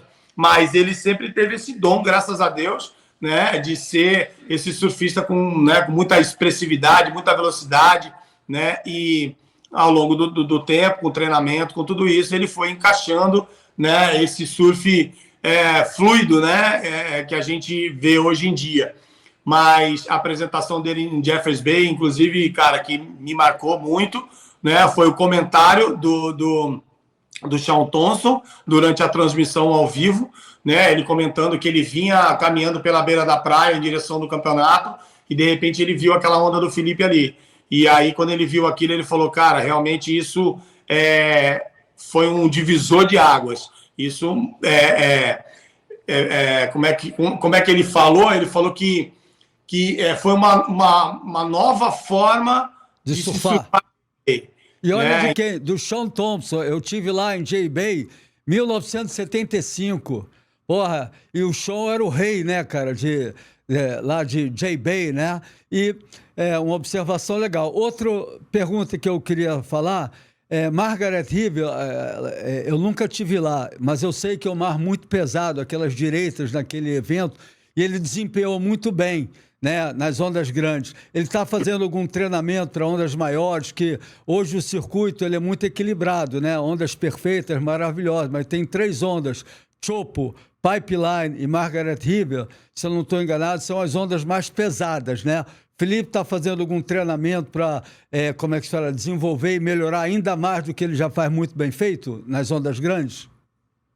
Olha, Rico, assim, eu costumo dizer que é o seguinte, cara, cada atleta ele tem a sua particularidade, né? A gente sabe que para você ser um atleta do Tour, né, você não necessariamente precisa, por exemplo, ser um atleta que é especialista numa condição, mas você tem que ser especialista em todas as condições, né? Então, assim, por isso que se chama um Tour, né? Então, existem vários tipos de ondas, né? E nem todos os atletas, né? A gente pode dizer aí que nós temos, dá para contar, por exemplo, numa mão, atletas que têm, vamos dizer, essas condições, né? De conseguir performar muito bem, né? Em todas elas, né? Então, é muito difícil. O Felipe, ele sempre gostou de pegar ondas grandes, tanto que todas as vezes que ele foi para o Hawaii, por exemplo, ele gostava de cair em Waimea, né? Sempre ia lá com os moleques, sentia era desafiador e tal de surfar aquelas condições. Mas ele, inclusive, tem algumas pranchas dele lá que ficam guardadas, que vão dar um Waimea ali, né? Na casa dos 12, 15 ali, ele sempre está indo lá pegar umas ondinhas dele lá.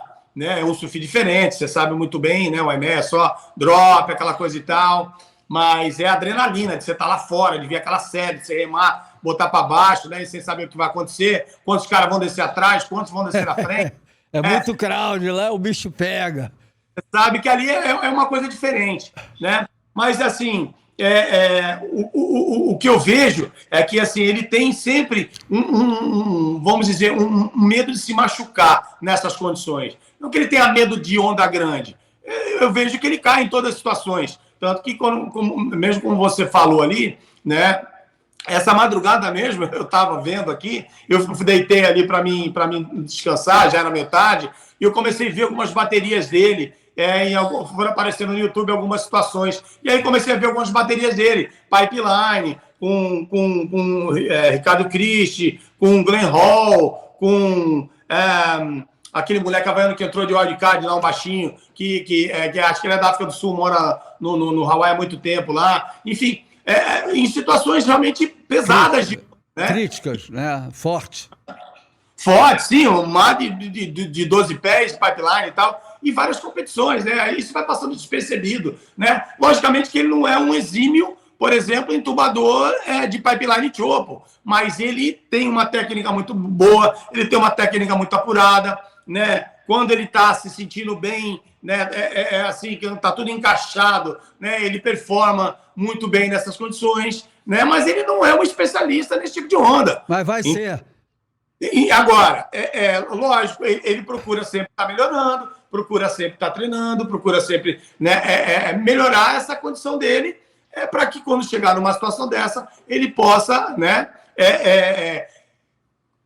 somar pontos, ele possa alcançar um bom resultado, ele possa melhorar a performance dele, né? Mas a gente sabe que ele não é um atleta especialista nessa condição, como, por exemplo, um John John né? O John John naturalmente nasceu ali na beira de Pipeline, desde garotinho, o quintal da casa dele era aquilo ali. Eu né? conheci ele pequenininho lá em Pipeline, vi ele tinha cheio de manchinha, desde 8 anos de idade já está pegando lá.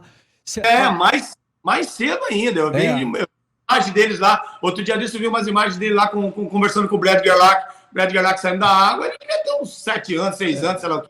Ele era muito bonitinho. Mas, enfim, o Felipe evoluiu demais nessas condições. Né?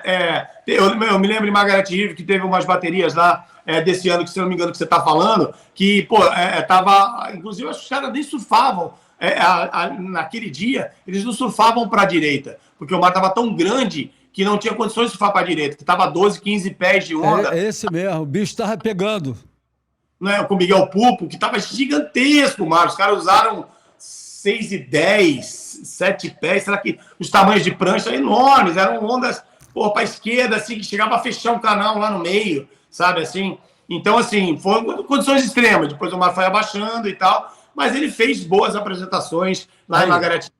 Inclusive, um ano que ele ganhou lá, realmente o mar estava também bastante grande, né? Ele fez uma semifinal com o Colorandino, que parou por causa dos tubarões lá, depois voltou a bateria, ele estava vencendo e no final uma onda virou, mas é isso, cara. Eu acho que, né, a gente não vai ser completo em tudo, mas a gente tem que buscar estar sempre melhorando, né, fazendo essas adaptações, porque é aquilo que eu costumo falar, o Tour, né, ele não é feito só de pipeline e chopo, né? Ou feed, por exemplo, agora que está entrando, a grata surpresa aí de feed está voltando, muito legal, outra onda pesada quando está grande, alucinante, né? Mas ele tem que melhorar essa condição para que ele consiga estar ali dentro, né, junto com os caras e mantendo ali aquela corrida por pontos e chegar numa final de uma disputa de um título mundial. E vai né? chegar. Ricardo, eu queria perguntar, você falou em medo de se machucar, eu vejo isso, né, que os aéreos que se fazem hoje em dia, né, cara, assim, o Medina, o Felipe, o Ítalo, né, cara, assim, a importância de um bom preparo físico, uma boa musculação, cara, que, assim, é incrível como é que se faz, assim, não sei como é que os atletas não se machucam mais na aterrissagem, né? Fala um pouco sobre isso, esse medo de se machucar. Não é medo da onda grande que eu estou me referindo, estou falando, assim, as lesões que acontecem, às vezes, numa marolinha de meio metro, né? Exatamente. Hoje em dia, a preocupação com o trabalho, né, físico, né, é fundamental, né? É fundamental porque você previne, né? O trabalho, inclusive, é um trabalho feito para prevenção, né? Que é o mais importante, a prevenção de possíveis lesões. Embora o nível que esses moleques andam aí hoje em dia é praticamente, né, imprevisível, mas é possível você se preparar para que esses riscos diminuam, né? E você não esteja totalmente exposto, né, como uma pessoa que não faz nada. Por exemplo, o John John é um cara que nunca gostou de fazer nada. Ele nunca gostou O negócio dele é pegar onda. O negócio dele é entrar no mar e vai treinar, né? Uma época ele falou que o treinamento dele é ficar ali no short break, correndo das ondas que estouram, aquelas ondas gigantescas de QI, que é ali daquela área. Ele fica ali, né, pegando onda, jacaré ali e tal, e corre das ondas para lá, corre das ondas para cá. Pô, show de bola, né? Mas você vê que é um atleta que tem inúmeras lesões, né? Que hoje, né, apesar de todas as operações aí que ele teve, né, tá surfando demais, né? Mas assim, é um cara, são pessoas, na verdade, que vão comprometendo o restante da sua carreira, né? Porque com a evolução do surf, a evolução das manobras, de prancha, de tudo isso, né, vão fazendo com que a régua vá subindo cada vez mais. Né? Então, A gente sabe que o surf, hoje em dia, ele é julgado de uma forma do surf de linha, com o surf mais evoluído, né, mais aéreo um pouco, um conjunto desses dois, né, desses dois estilos, e eu acho que se faz necessário, naturalmente, mas eles precisam se preparar para isso, né? O atleta tem que estar preparado, tem que estar fortalecido, as articulações de todas as formas, então existe a necessidade de fazer um trabalho, e o Felipe, como sempre foi muito franzininho, né, ele sempre fez um trabalho aí ao longo do tempo, né, para poder fortalecer isso, para se preparar, porque a gente percebia que no final do Tour ele sempre estava tendo lesões, que é um desgaste de um ano todo de competições. Então, tudo isso vem trazendo, né, na nossa cabeça, na nossa ideia, o fato de que precisa se fazer um trabalho voltado, né, para tudo isso, porque chega no final, começa a estar desgastante mentalmente, fisicamente, né? O cara já está sem paciência, já está cansado, e existem ainda algumas etapas para cumprir, né? Que são as mais importantes, que é onde você define o Tour. Então, né, tudo isso tem que ser planejado. Ricardo, você falou numa coisa que nós não falamos, eu queria parabenizar dois caras que estão próximos a você, o Márcio Zolvi, né, e o Tuba, né? Eu ganhei essa prancha aí do Felipe. Fala um pouco dos equipamentos dele. Queria agradecer que tanto o Márcio já esteve aqui, o Tuba tiveram aqui com a gente, né? São pessoas que sempre estão somando. O Tuba, nota 10, o Márcio me convidou para ir para San Diego para shapear lá, entendeu? Então, assim, queria que você falasse um pouco do trabalho dele, das pranchas que o Felipe tem, né? E não esquece de agradecer o Felipe, essa prancha que ele me deu de presente. Visitei a loja lá com o Pedro, né? E muito legal, cara, assim, mostra carinho, respeito. Sou muito agradecido, a gente sempre na humildade, né? Fala um pouco sobre eles e sobre as pranchas. Pois é, cara, o Márcio entrou aí, né, na vida na nossa vida, né? Porque entrou na nossa vida, né? Tá todo mundo junto nesse barco aí. Há bastante tempo lá atrás. O Felipe vinha surfando com as Firewire na época. E a gente teve a oportunidade aí do Felipe experimentar umas duas pranchas através do Yufo, né, que é o chefe de equipe do Márcio aí ao longo de todos esses anos aí.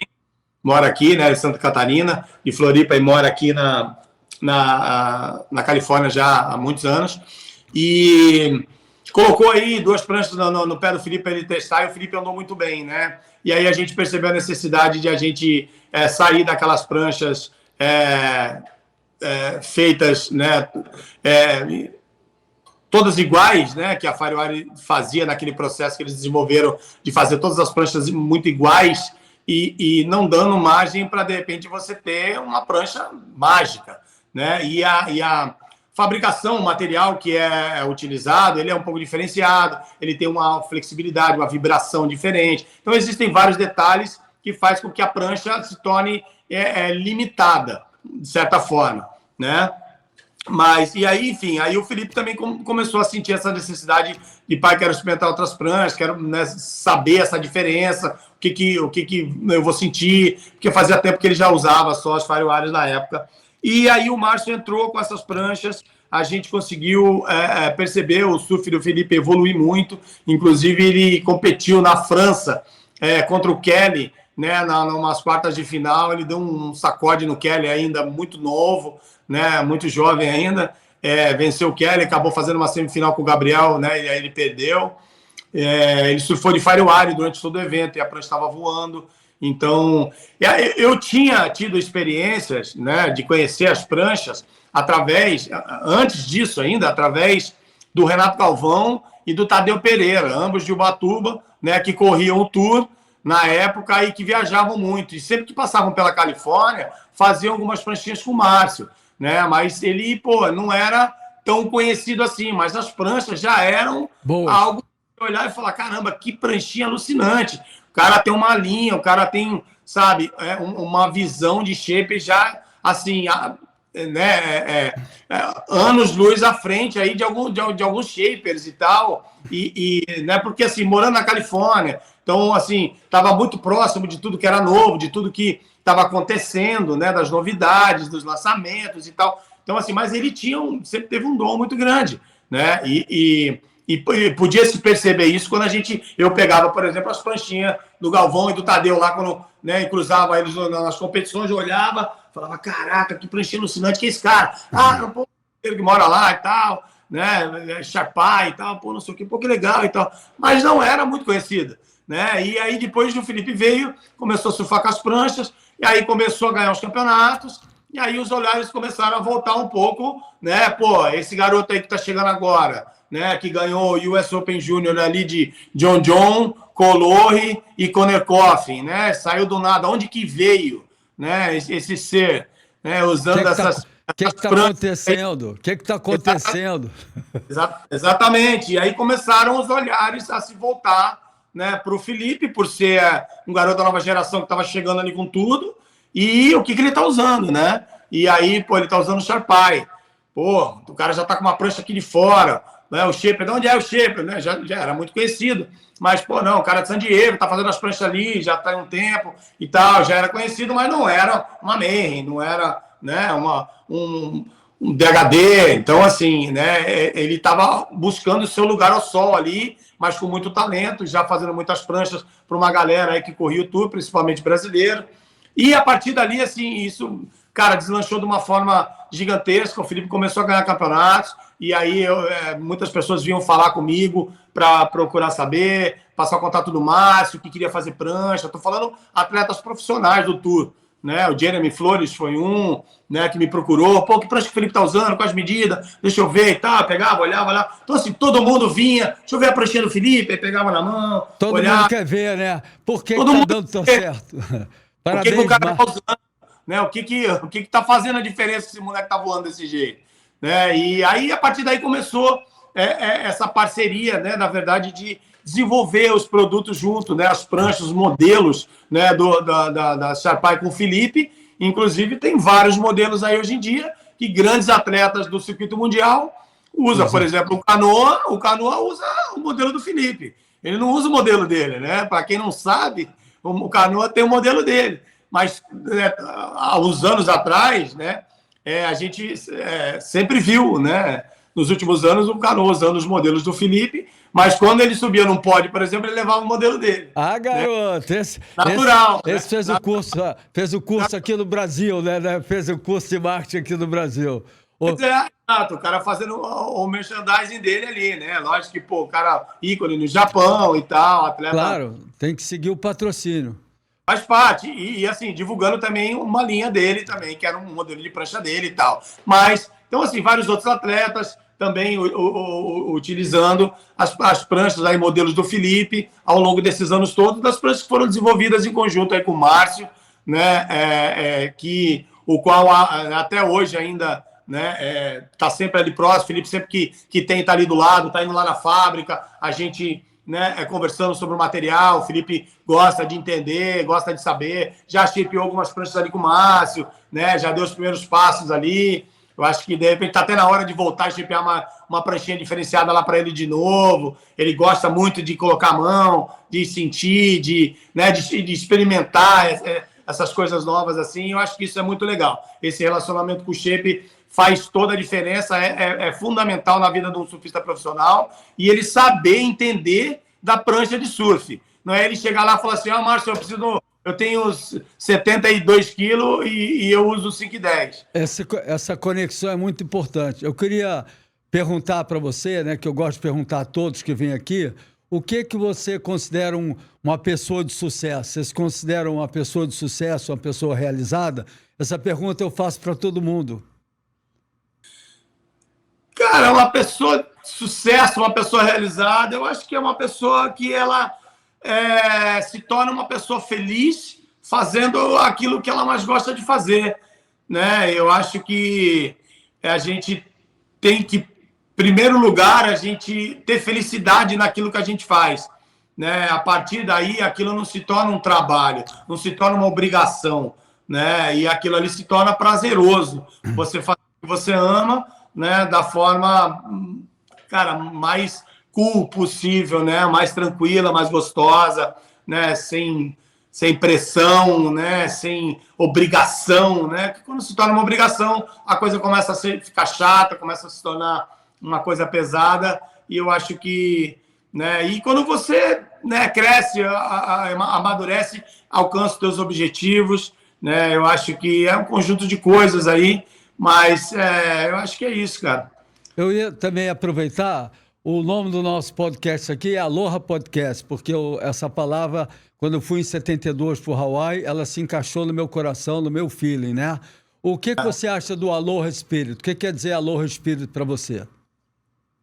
Cara, o Aloha Espírito na verdade, um sentimento de satisfação total, né? De tudo que você faz, de tudo que você vive, aonde você está, o que você está fazendo, né? De agradecimento, uma forma de agradecer, né? É um espírito, na verdade, é uma saudação havaiana, né? Vem lá do Hawaii, e eu acho que remete muito a isso, né? Ao prazer, à alegria, né, de você estar fazendo aquilo que você gosta, de você estar vivendo aquilo que você gosta, você ser grato por isso, né, e você estar feliz fazendo aquilo. Eu acho que é isso aí. Eu queria deixar meu aloha para você e me veio à mente aqui uma coisa legal. O ano passado, quando o Felipe ganhou o Sunset, eu estava lá na praia, só esperei ele pegar a última onda para partir dentro d'água, entendeu? Fui eu e meu filho, Patrick, surfar. Tava aqui, você lembra? Aquele sunset dos sonhos, assim, perfeito, né, cara? Porra, aí foi muito legal, cara. Então, eu queria... são momentos que o surf, que a gente, né, cara? Esse ano eu fui ao Havaí, ainda tô com 72 anos, mas ainda continuo fissurado para pegar onda, porque o surf é demais, né, cara? Né? Esse feeling de estar com os amigos, viajar... E queria te agradecer de coração, de verdade mesmo, ao tempo que você dedicou essa entrevista maravilhosa, que muitos brasileiros, né, vão se interessar em ver. Agradeço o teu tempo e quando vier ao Brasil, por favor, vamos se ver, vamos, como é que se fala? Vamos curtir a vida aí, porque o surf é isso, a amizade, né, o respeito um pelo outro, o respeito que eu tenho por você, pelo teu filho, né, e ser um surfista, eu que, como você e muitos brasileiros, como Bocão, como Pepe, como Daniel Friedman e Picuruta, e todos nós, né, batalhamos para que o surf chegasse a ser o que é ele hoje em dia. Meu aloha especial aí, muito obrigado aí pelo seu tempo que você destinou. Queria agradecer a Reserva, ao Gourmet, a Cia Duarte, a GR, o estúdio aqui, por me proporcionar esses momentos de tanta alegria e prazer de poder bater papo com meus amigos. Gostou? Aloha, show de bola, Rica. É isso aí, tamo junto. Né, trazendo à tona aí algumas memórias do surf. Eu acho que isso que é muito legal. A gente não pode deixar morrer, né? Porque acaba caindo no esquecimento aí. E, né, vocês, principalmente, né? Eu agora, temos aí uma história que precisa ser lembrada e que, né, precisa perdurar aí por gerações, né? Porque o surf não aconteceu do nada, né? Existe uma história muito grande, muita dedicação, de muita entrega por trás de tudo isso aí. E é isso, a gente está aqui para isso. Espero vê-lo em breve aí e obrigado pela oportunidade. Tá, não deixa de mandar um abraço de coração aí para o Felipe, não, também, mostrar minha gratidão, meu respeito, minha admiração pelo surf dele. Aloha, Ricardo, aloha, Felipe Toledo. Aloha. Valeu!